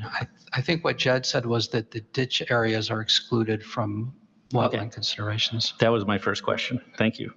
So now in regards to the covenants, just a couple of things, and most of them are in section 3, article 3, which is, starts on page 4.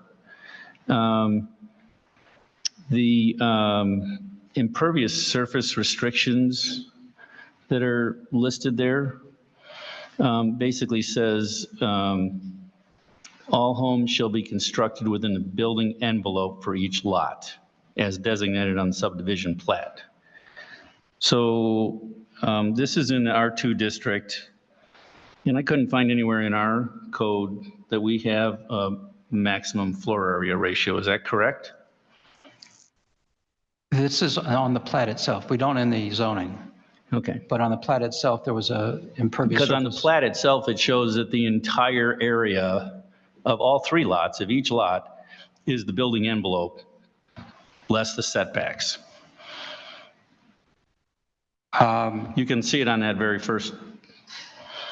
It shows the building envelope as everything less the setbacks. No, the building setback is within those hexagonal shapes. That's what I'm saying. So basically, they could build a building in that, I mean, you wouldn't do it because it's a goofy shape. Right. That's But right. they could build a building from setback to setback. Subject to the impervious surface limits. Which are? Well, look over on to the right of that on the plat, maximum allowable impervious surface area, lot 1, 2, and 3. Oh, okay. So 85, so they could basically put an 8,500 square foot home there. Well, the impervious surface. Right. Well, that includes a driveway, it includes a patio, it includes the house. Right. So this was these are the limits that are established under the applicable regulations. If you exceed these limits, you'd have to provide on-site detention. Okay. If I can let Carissa answer in more detail, but we specifically put the impervious surface limit on that. We don't have an FAR limit, but we put that on there to make sure that we don't exceed the requirement before we'd have to provide on-site detention. Okay. Okay, thank you for that. And these are just comments more than they're anything we can do anything about. But in 3.5, it states clearly that no herbicides or pesticides in the wetland or buffer area. So that means no mosquito guy spraying, no fertilizer, no pesticides, and I'm not sure how that's going to be enforced. And along with that, in 3.7, it has the exact same language on all turf grass that that those things could be harmful to the wetlands. I don't know how you enforce that as a village. And maybe we shouldn't be worried about that, but these are high-quality wetlands. Mm-hmm. And it seems to me that if you're going to tell them that they can't, I find it hard to believe that someone who's going to build on any one of these lots is going to decide they don't want anybody fertilizing their lawn or putting pesticides on. Well, the 2 gentlemen that just spoke have the same well, one of them has the same restriction on their property right now. So these are the restrictions that we've tried to place on all the properties in the village. We go above and beyond what's in the watershed development ordinance. These restrictions are not word for word given to us by the WDO. I'd say I would like to give a credit to Pat Glenn. I think he was a force in shaping a lot of these restrictions. I think we worked on these with one of the first subdivisions we did many years ago. You know, your hope is that by the time you've put these markers every 100 feet, and people buy subject to these declarations, and they're buying in Riverwoods on a property like this for this reason, it's like every other situation. We all are the stewards in this village. I don't know how else, I don't know how else we can improve on that. Okay, one last question. 3.6 talks about overland drainage routes. And it's a huge paragraph about overland drainage routes, but yet there's nothing on the Plata survey which shows where the overland drainage routes could be that can't be interrupted. Yeah, my understanding is that will be developed with individual grading plans for each lot, and they may not appear on the plat of subdivision, but they will be part of the approved documents for each property. Okay. I'm looking at Carissa to make sure I said that correctly. Is that right? Yes, you could have an individual overland flow. It's particular to that specific lot. So when we go to lot reviews, then that's when we review the grading and where the overland flow goes. And then you can put in a restriction within that area for that specific lot. But your overall subdivision, with it being in such a small parcels, it's hard to come in and enforce if lot 1 isn't flowing to lot 2, it's all contained within and going out to the road. Technically, their overland flow is on their parcel particularly.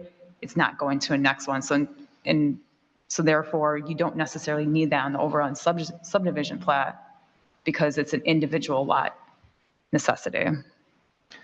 So when they submit plans for any one of these lots, somebody's going to look at where the water is flowing to? And where it's coming from, so it doesn't end up on someone who's not in the subdivision or on a next door neighbor in the subdivision? Correct. Part of our review is to ensure that any water that currently overland flows, the amount that goes to where it's going remains or stays within that property and released at the same release rate. Okay. And just as a curiosity, I looked on the map, it's hard to tell. Is there water in this all year round, or is it just a wetland? Do we know? Does the neighbor know? There's water most of the year. I would say there's not in all of it, But in part of it? Like the park area, there is water. And I would have a different comment, if I may, at some point, if it's appropriate about the subdivision ordinance, different from the water. I just was curious. Okay. That was my only question. I just was curious if there's water. It's hard to tell from the picture on the internet. At some point, if the owner is here, wants to address the board, I don't know if you have any questions for the owner. I don't have any further questions. I'm sorry, I just have one question. I'm pretty confused, quite honestly, by the 50-foot setback from the wetlands versus the 100 that's required and how we're averaging 100. I'm hearing a couple of different things and I just don't know how to interpret it, quite honestly. Okay, would you, Carissa, can you please provide our experts' opinion on that? I'm going to try to give you the cliff notes on wetland buffering. So for a high quality wetland, it starts as a jurisdictional 100-foot buffer. So that's when you go out, determine the line of the wetland, and then you offset that line, whatever shape it is, 100 feet, and that's where you start your buffer. And so that's when you hear about the 100-foot. Because it's such high quality, that buffer allows for any impurities, anything that could impact the quality of the wetland. It allows for the buffer to filter through or allow, like I said, a buffer to the wetland and an impact for it. What you can come in and request is a buffer averaging. So what that allows you to do is take a look at the buffering as the wetland in total and average that buffer throughout that one wetland. So there's one main wetland that's on across this entire property. And so what occurs with the wetland averaging is you could reduce it in some areas if it's shown that it's accounted across the entire property. So on the plat, if you take a look, they try to reduce the buffer along where the homes are proposed to go along. So along the east side of that wetland. But then what they did is they extended the buffer to the max to the south west and north property line around the backside where obviously there's no buildings to be proposed back there. And so when they put in that application for the mitigation of the buffer, that's when the wetland specialist reviews it and determines if they agree with the averaging, the reduction within the buffering in those specific areas, or they can reject it, depending on the information that they're supplied with. So the buffering includes unbuildable portions of the lot, to use my words, is that the right idea? Yeah, it's the overall, so they It's they the view it as overall the whole property. Correct. So you could allocate that elsewhere, right? It could be unbuildable, but it's within that property Yeah. that's impacted by that source of the wetland. And I believe that the part of the request is for this current one piece of property to be split into three, if I'm understanding that correct, Bruce. And the question then is, how does buffering work when there's three properties on theoretically one wetland? Well, or is it done by property? It's, the buffer is from the wetland, so the wetland is delineated on each lot. It's delineated on the whole tract, but even if you divide the lot into three pieces, the wetland is still delineated. So And you're still getting the 100-foot average per property. Is that right? Per lot. That's what I meant. I'm sorry, per lot is what I meant. I don't know if I would. It's based on the wetland. Yeah, I don't know if I would speak of the averaging per lot. I can say that the degree of the wetland buffer can be varied with buffer averaging. And in some places, the wetland buffer was reduced to 50 feet. In other places, it's in excess of 50 feet. On the Region Estate subdivision, which I'm looking at on my device, the wetland buffer is reduced maybe as low as 25 feet in some sections of the lot immediately north of this subdivision. So, this is also a community where, if someone says to you, I'm trying to build a house here, and you look at the property and you have a lot of wetland and you're preserving a lot of wetland, someone like Jed Anderson will say, well, I can reduce the buffer here because that's not going to affect the overall quality of the wetland. The whole point that he was trying to make, I believe, in his review letter, I don't know, did you see his letter in the packet, was, and maybe he made this point more clearly at the Plan Commission, a single-family house is what he considers the lowest impact to a wetland, other than nothing. There's nothing less impactful than one, it's not multifamily, it's not commercial, it's one single-family home. And so by narrowing the buffer in a few places, he doesn't feel that the impact to the quality of the wetland is affected. That's what he said at the Plan Commission meeting. It wasn't, the overall effect is negligible to the quality of the wetland when most of it has buffer and when the use is impacted by a few residents living in a home. Am I correct in saying that as long as we have the approval and recommendations, we really don't have an action to take? That this is purely administrative? Are we spinning our wheels here? I would, some courts of law have characterized the decision to approve a plat as ministerial, meaning if they conform to the requirements of the ordinance. Now, again, you can disagree that they conform to the requirements of the ordinance, but my advice to you is to don't disagree on policy preference grounds. This is a technical determination, and if you have your own consultants, engineers, and experts telling you one thing, you should have a very good sound basis on saying, I reject that determination, I want something else. And in fact, with the watershed development ordinance, the enforcement officer is the village engineer, it's not the village board. Okay.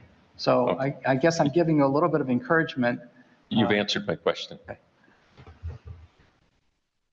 Is there any further discussion? I would move that we approve this.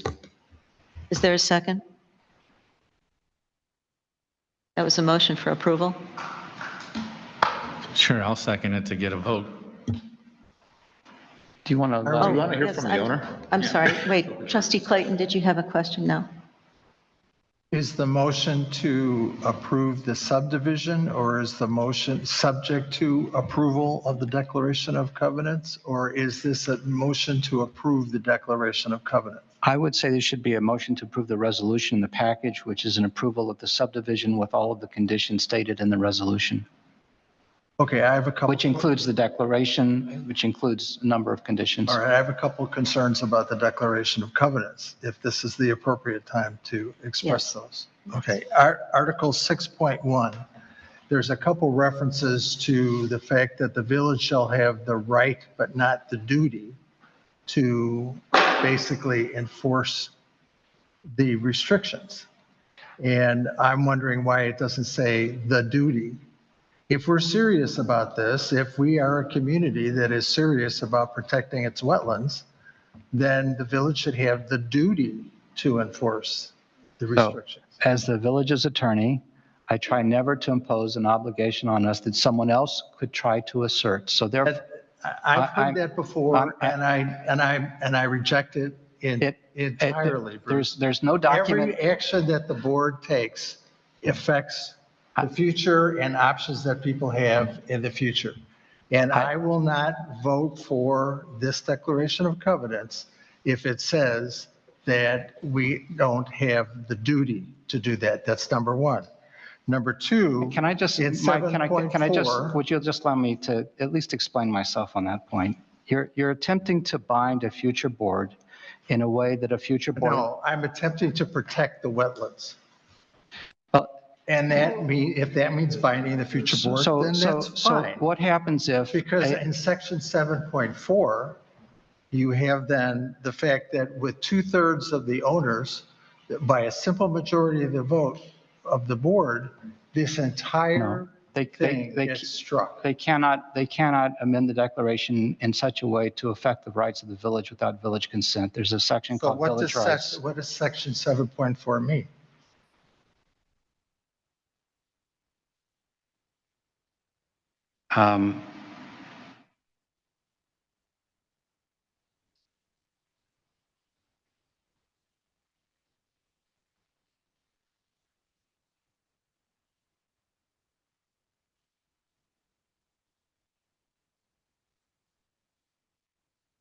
Well, it says, subject to obtaining the formal consent of the village, the owners may revoke, modify, amend, or supplement.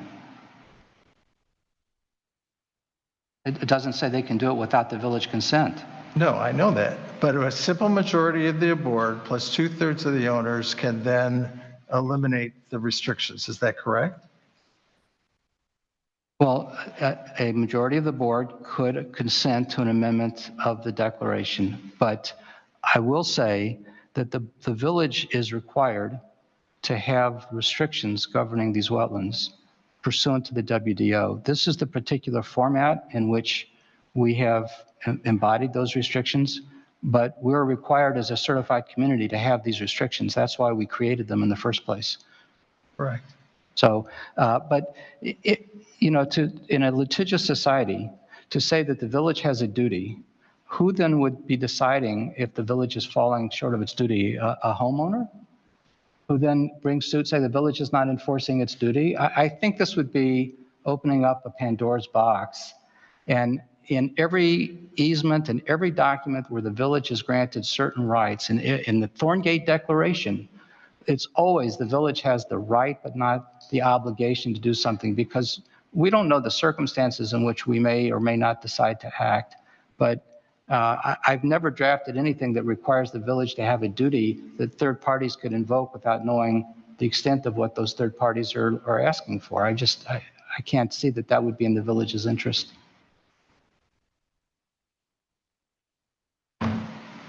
Trustee Jamerson.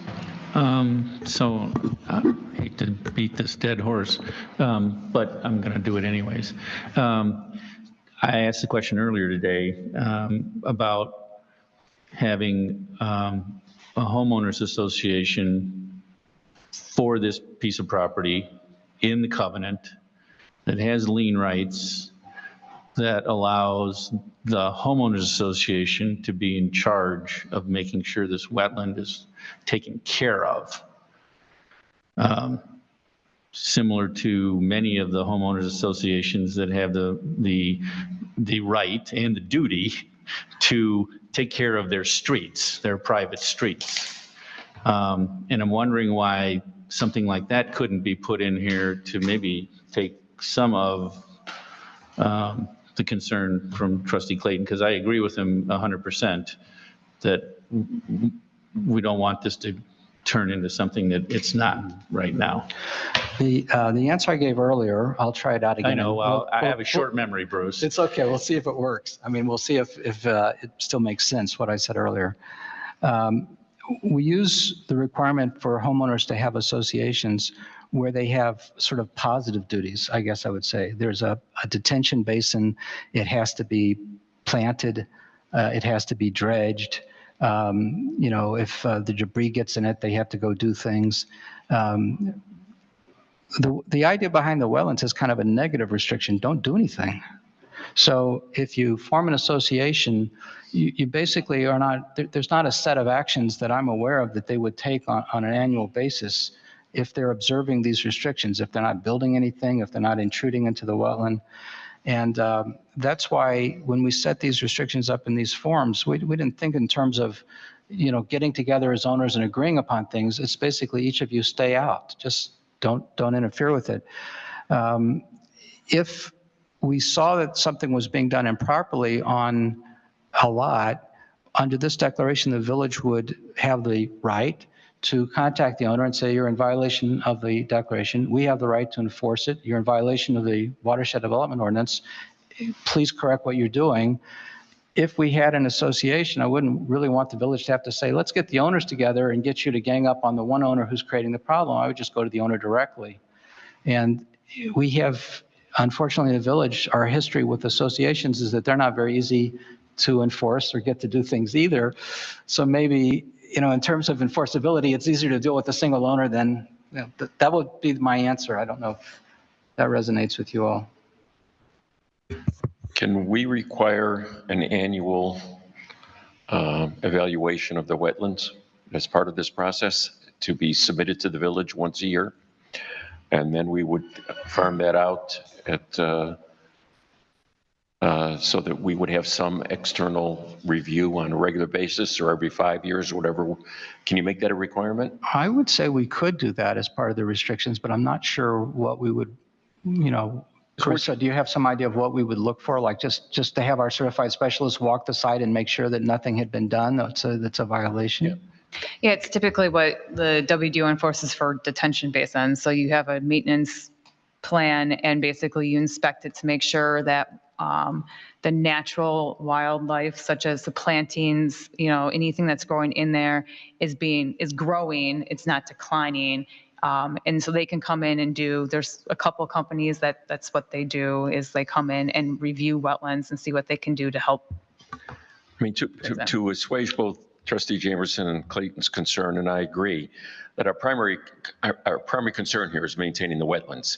And be it as it may, as a village, 3 years from now, this may get lost, and unless something happens, we're not going to look into it.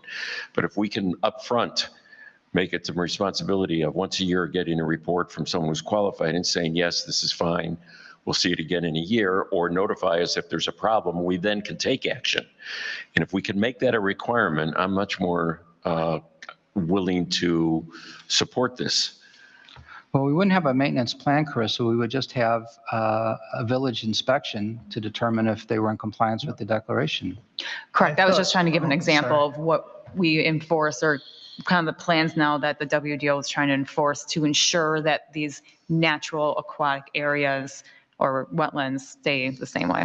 Trustee Clayton. I thought that, if I understood it correctly, that part of the reason why we were able, JED was able to reduce the buffer from 100 feet to 50 feet was because of the naturalization and improvement of the property within that other part of the buffer. So there is maintenance that is required. It's not just a question of going in and seeing if anybody has incurred, or if that's not the right word. No, I see. If there's an incursion into the wetlands, thank you. It's more, is the property being maintained such that the reason that we gave the reduction in the buffer still applicable?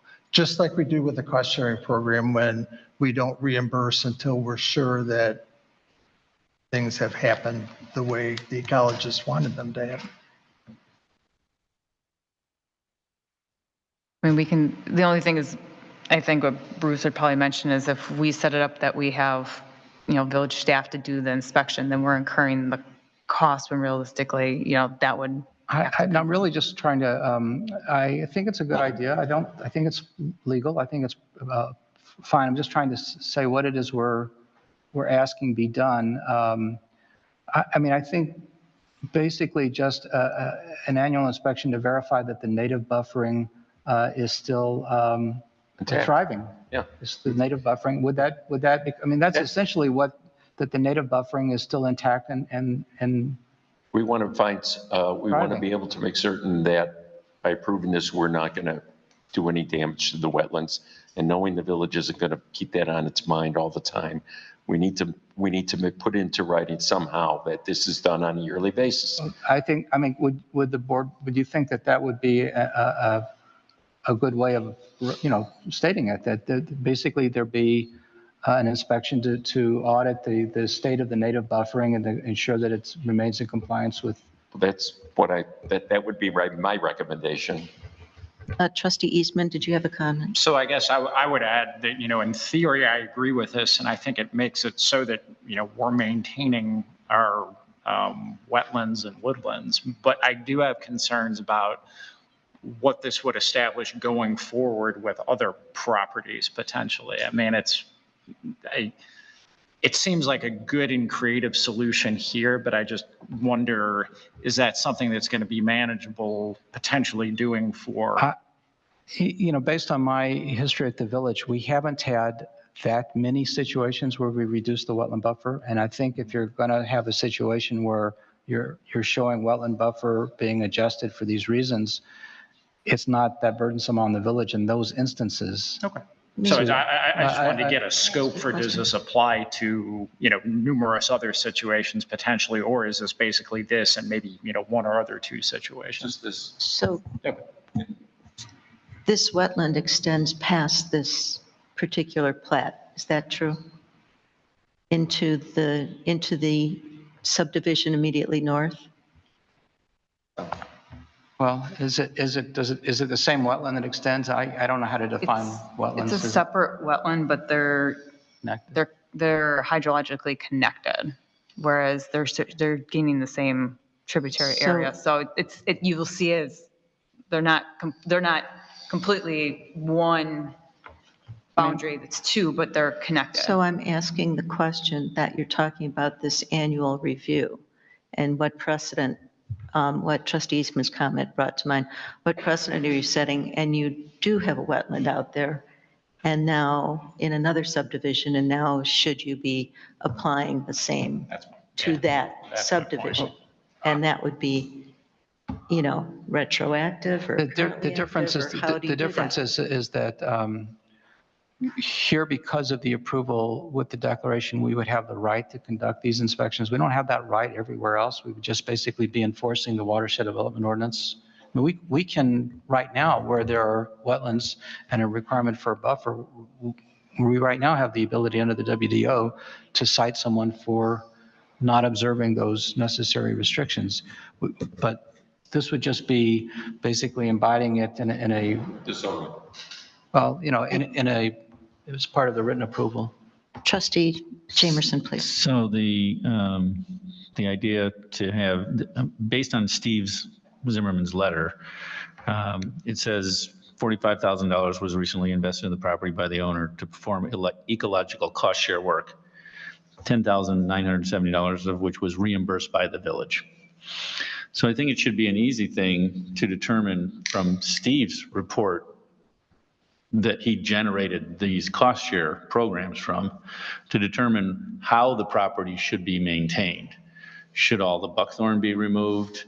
I don't know what the $10,000 cost share was. I'm sure we could look it up in the bills, but was the canopy thinned? Was, invasive species, I think if we find out what was done to upgrade the rest of the property to make it so that the buffer could be smaller, then we can say that has to be maintained in that way.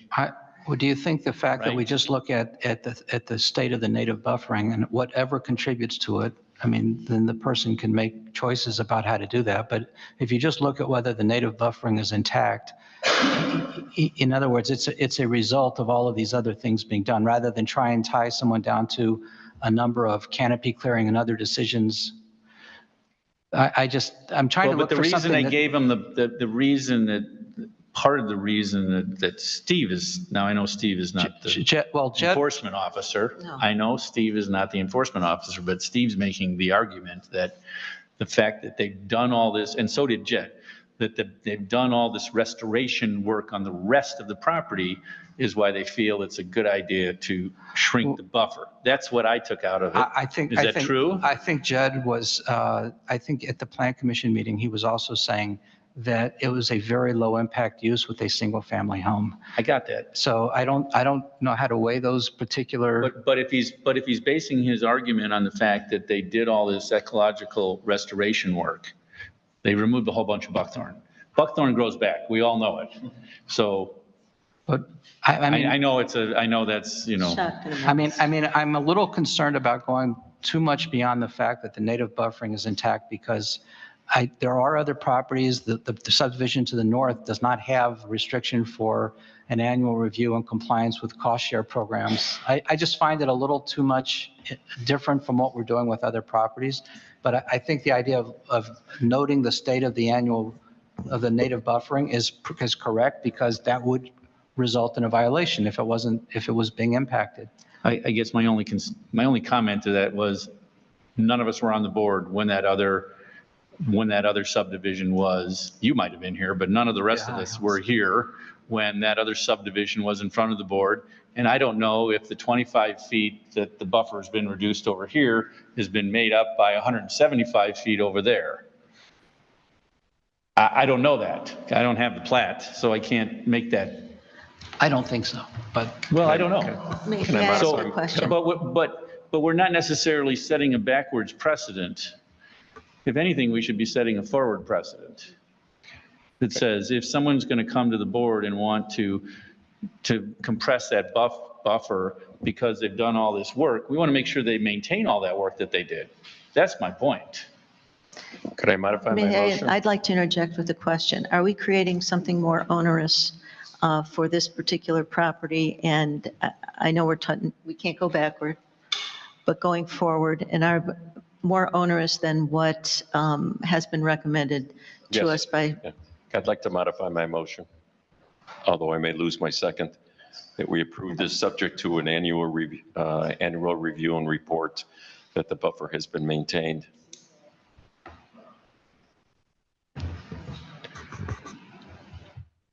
Okay, that's a modification, and I'm not a parliamentarian. Whoever made the second. I made the second. Okay. I'll agree to that. You'll what? You'll agree to that? I will agree to that. Thank you. Thank you. Thank you. So. So the motion would be, I'm sorry. Go ahead. I was just going to say, so the other thing is there's the wetlands that we've been talking about now for quite a while. There's the other element of what I saw was a fair amount of tree removal, and presumably our ecologist is okay with that, or they're paying the appropriate remediation or those things that go along with that. Are we kind of convinced that kind of all the elements of what makes Riverwoods Riverwoods will continue to be Riverwoods? Meaning ordinances, sorry. Not the esoteric. Well,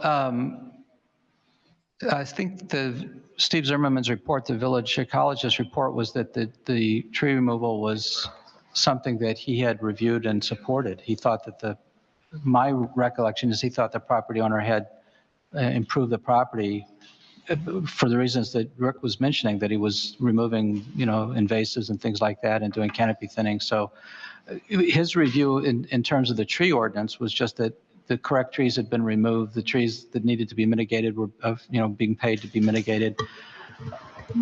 But you begun by talking about the wetland. That's why I'm confused because it was the trees of the wetland that I was, No, I said, so in addition to the wetland. Oh, okay. Are we convinced that the other elements of our requirements are being met? Yes, they are. I mean, if I may break in, I mean, in Steve's letter, it's very clear that the mitigation fee would have been $26,000. They did $45,000 worth of work. We reimbursed them for almost 11, which left 34,000, which is more than the 26,000. So in Steve's mind and in the way we've handled this in the past, it's taken care of. the condition that you noted in your motion is something that I can include in the declaration Yes. in some form. Yeah, and the wording may have to be changed slightly, but The idea is the concept same. is what I'm Concept. putting forward. I would call the vote. Trustee Clayton, did you have a last comment? Just one more comment on the right but not the duty. That becomes then an operational decision by the staff that may not have any visibility whatsoever, because the staff could just decide not to enforce the covenants. If we say the village has the duty to do that, then the board has to take a vote in order to abrogate that section of the Declaration of Covenants. It has to be a public event. I'm not comfortable with allowing the staff not to enforce the wetland restriction.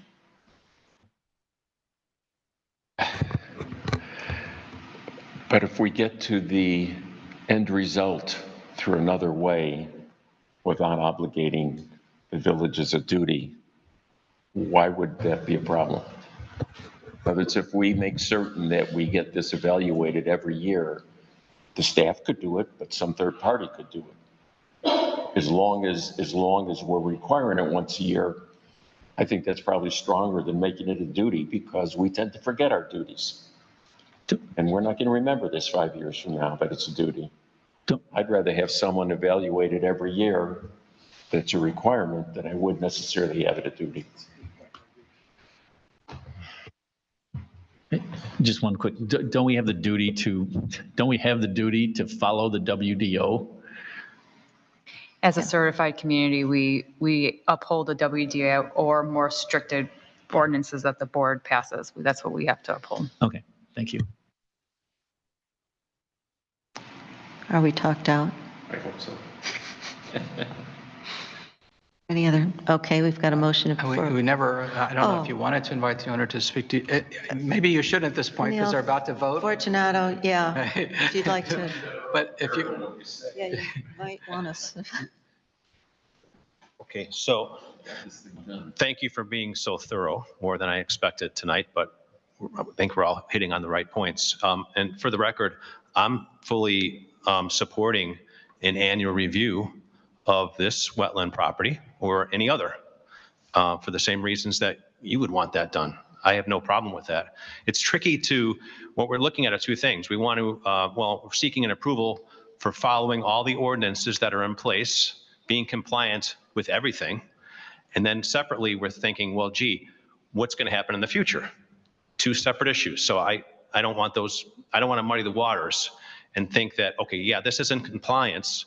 We could approve this, but then what's going to happen in the future? That's a separate issue.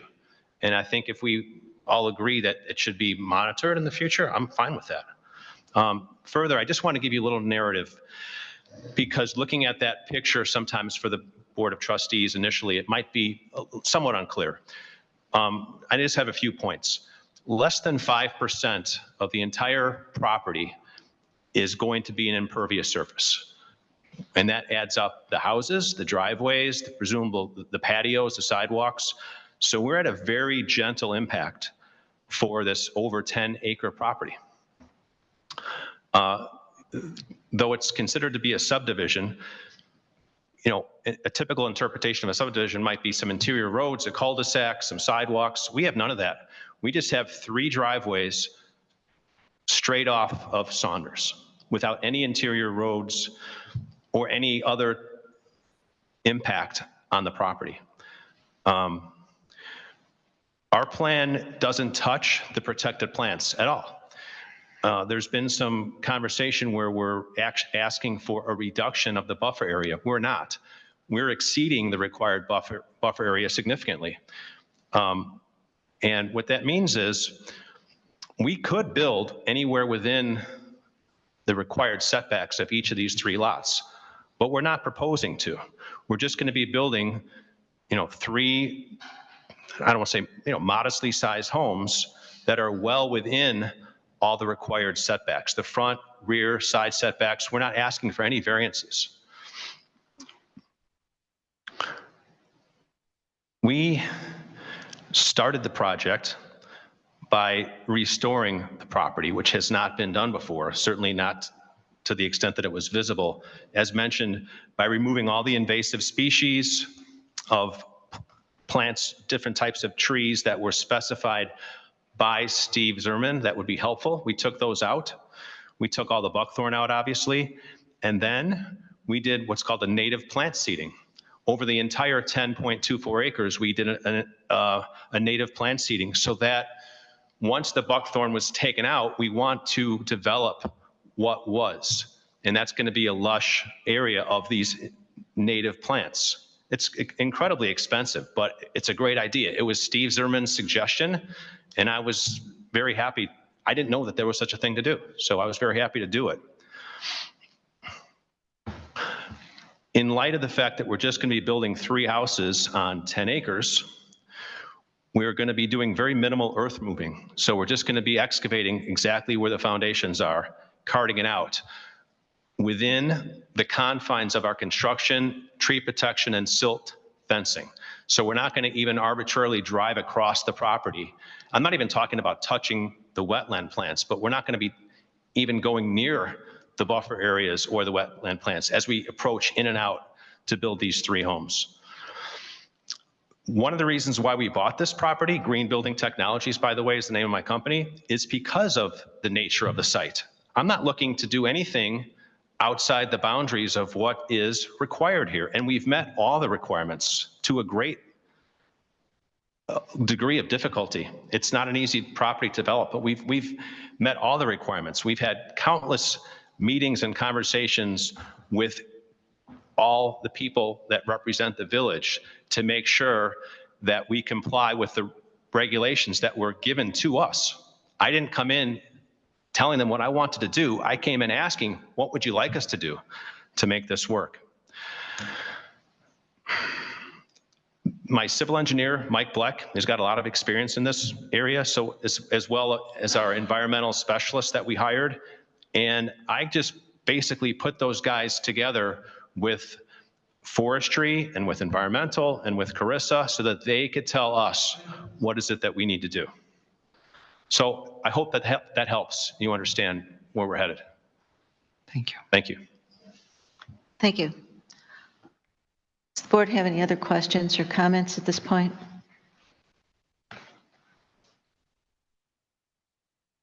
Okay, I think this is a voice vote. Roll call. Oh, roll call, I'm sorry. All right, roll call, please.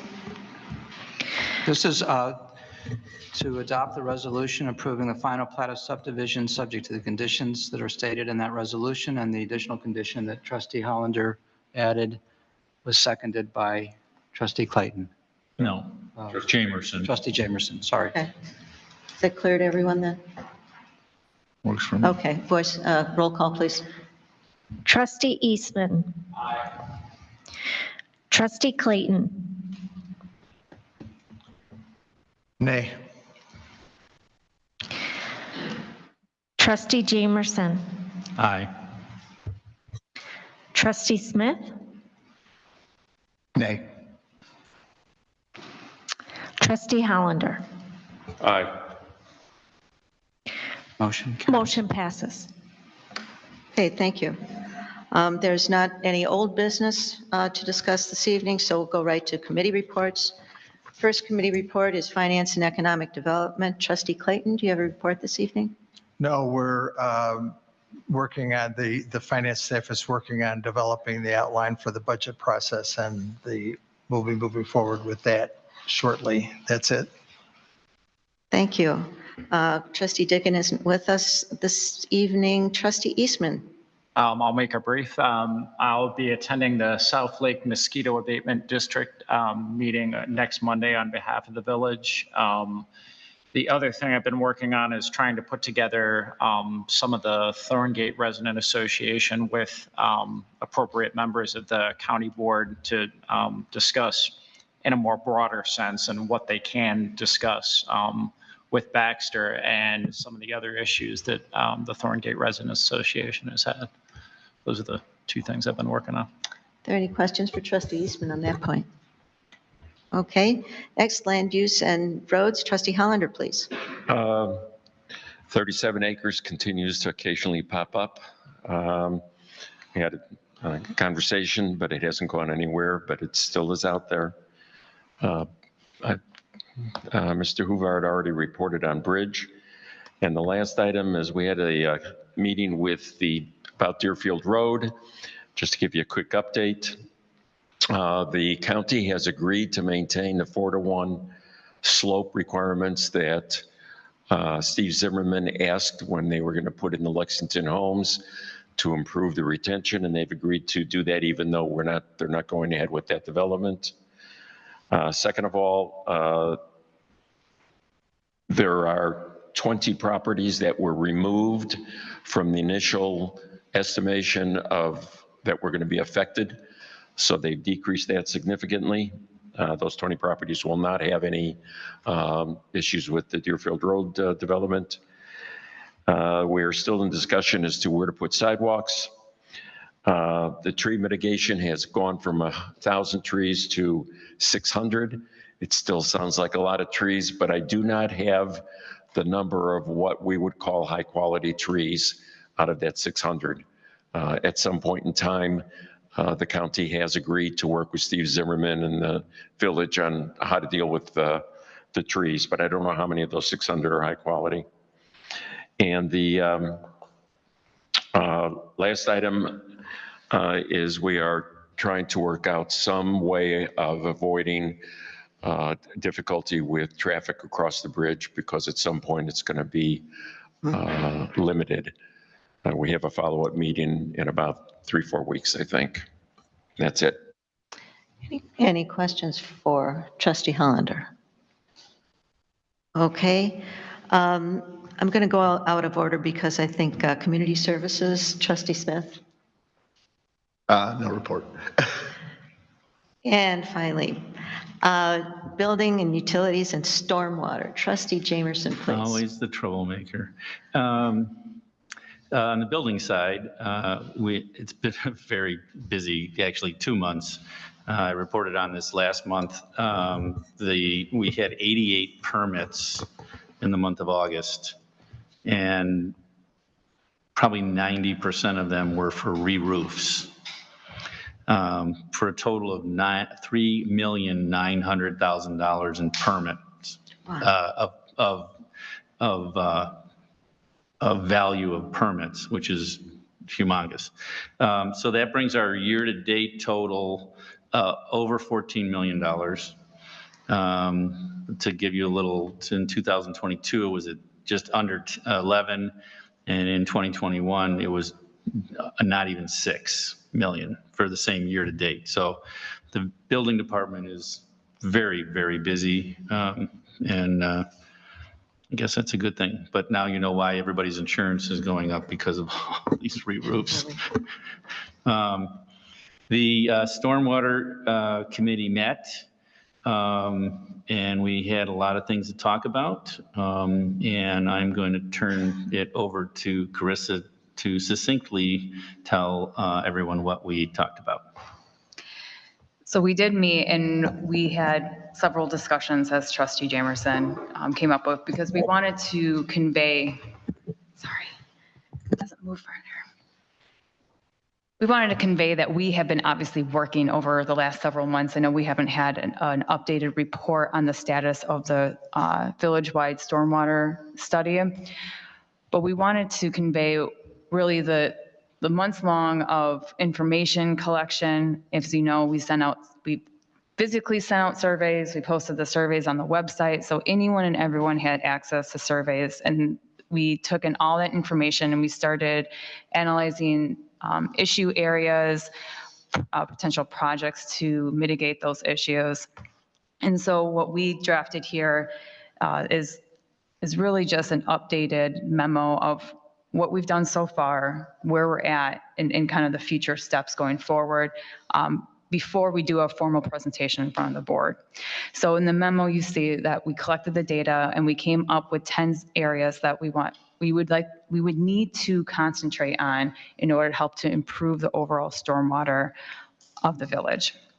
Out of those 10 areas, then we started looking at priority and also then taking a look of the necessity for trying to decide what's the next step in the project to go forward with.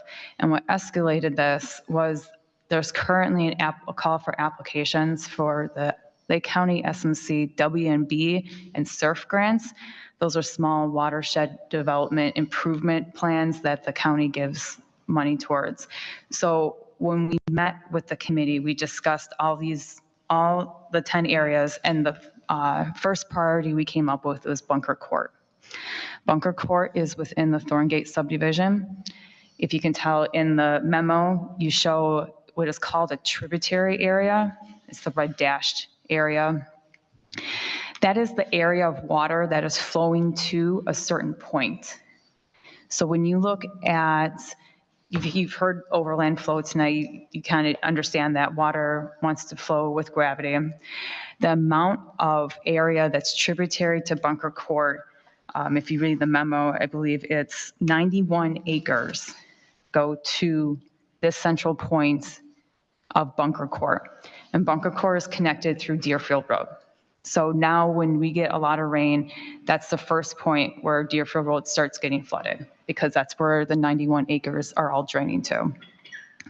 The issue with Bunker Court is that the pipes are drastically under capacity, and also we designed for the overland flow. So if the pipes get to max capacity, then it's going to surcharge and then run overland, which is designed because not every pipe can take the 100-year rain event, which is the caliber that's the highest caliber that we designed to, is the 100-year event. And so therefore we received pictures, a lot of calls about Bunker Court, and the issue that arises at the overland flow, when that is at true capacity, doesn't allow for the safety of emergency vehicles to drive on the road. And it's not just Bunker Court that goes into Thorngate Lane, I believe is the perpendicular street to it. So therefore now you're impacting emergency vehicles to access homes in that area, because if the water exceeds 6 inches, that's considered unsafe for an ambulance to drive through. So taking into consideration, and also that Deerfield Road is coming through here to start their improvements in the near future, we took a look at, if they're improving their stormwater, how can we improve it? Because if they're sending their water to us with their new system, and we have a already existing system that's under capacity, is that just going to cause a bigger problem? So what we were talking in the committee is going forward with submitting for these small grants to help with the engineering fees to design the project, and then moving forward. I know the stormwater study was sparked by the DCO grant discussion that the county came to us about 1.5 years ago to discuss, and looking forward into bigger funding to fund the construction. But right now what we want to do is apply for the smaller grants to get the plans going for Bunker Court. And we're also working with the consultants for Deerfield Road to help reduce the flow that's coming to Bunker Court. We can't say we want 20 acres to go somewhere else, because where are they going to go? You're going to flood someone else, and then that's going to cause a bigger problem. But what we can do is work with them, is that they'll have to put a control structure in their storm system, which will release the water at a certain flow. And what we can work with them is to reduce that. Again, you're still going to get the same amount of water coming to Bunker Court. It's just going to be at a slower rate, but we still have to account for that. So this memo really kind of was a very, very abridged, because we have a whole presentation to give about the overall study, but our abridged current status, what we've been working on, and what our recommendation is moving forward with this initial one. And this really comes in because the applications are due September 8th. And so what we decide on is we were going to go in for the application. It doesn't really cost, there's not an application fee. It doesn't cost much time to put this thing together, but at least allows us to put our hat in the ring of potentially getting some funding to start the process for engineering on Bunker Court. So try to do everything in a nutshell of the memo, but here, I'm sure you guys have all read through it, but we try to at least show you the areas of concern, prioritize, and with this deadline of potential funding source, we made the call to at least apply for the Bunker Court engineering. And the WMB SURF grant is anywhere from $20,000 to $30,000. I think that, Trustee Jamerson, do you have anything to add? No, I mean, other than we spent over 2 hours talking about this, and we looked at all the different issues in the village, and this seemed to be the one that is going to be most critical at the moment because of the work that there's going to happen along Deerfield Road. And if you just look at the one picture on page 97 and 98 in the packet, there's Deerfield Road, they're going to have two 42-inch storm sewers dump into a 42-inch storm sewer on Bunker Court. And that's just not, that's not doable. So we need to fix this. It's going to get nothing but worse. And if we can get some grants for the engineering, and then that could lead to other grants to help us with the actual construction of it. I honestly think that at some point the village is going to have to talk about a stormwater fee or tax or whatever. I don't know what that's going to look like, but stormwater in the village, if it's not affecting your piece of property now, it's because your water is going to somebody else's property. That's the way this village works. Every village works that way, but Riverwood seems to have difficulties with that. So anyways, that's what we've been working on. The report isn't quite finished yet, but this was something that we thought we could hop on and at least try and get some grant money to offset the costs to the village. Trustee Hollander. Yeah, just to add a little bit to that, this was discussed at the Deerfield Road. The county, the commitment by the county was two things really. One, we really can't help you fix this problem. But two, they promised that they would not increase the amount of water they would not change the flow that was presently there today. That was their commitment. So they're just saying, we're not going to make it any worse. That was their promise, but the problem is yours. Yeah, but as you can see from the pictures, it's pretty bad now. Yeah. So. Yeah. The comment was, from that picture, it just shows the system's working exactly as it's designed. Is there I believe there might be a need for a motion here or a recommendation for action. Yeah, we need to recommend that we finish the paperwork by 3 days to get the application turned in. Is there a cost associated with this that we need to I have think the board to look at? No, I don't think there's any cost other than the cost that we've already incurred from the stormwater survey. So I don't think we need, I don't think we need a motion to move forward. I think moving forward? We're just doing it, right? Do we need a motion? Okay. Okay. Thank you. That's all I have. Thank you, Carissa. Is there any further discussion on that at this point? Today, right now, at this hour? Okay, no reason to go into executive session. The next time and date for our meeting is September 19th, 7:30 PM, and the President Pro Tem will be leading you through that meeting. So may I have a motion for adjournment, please? So moved. Second. Second, all in favor? Motion, meeting adjourned.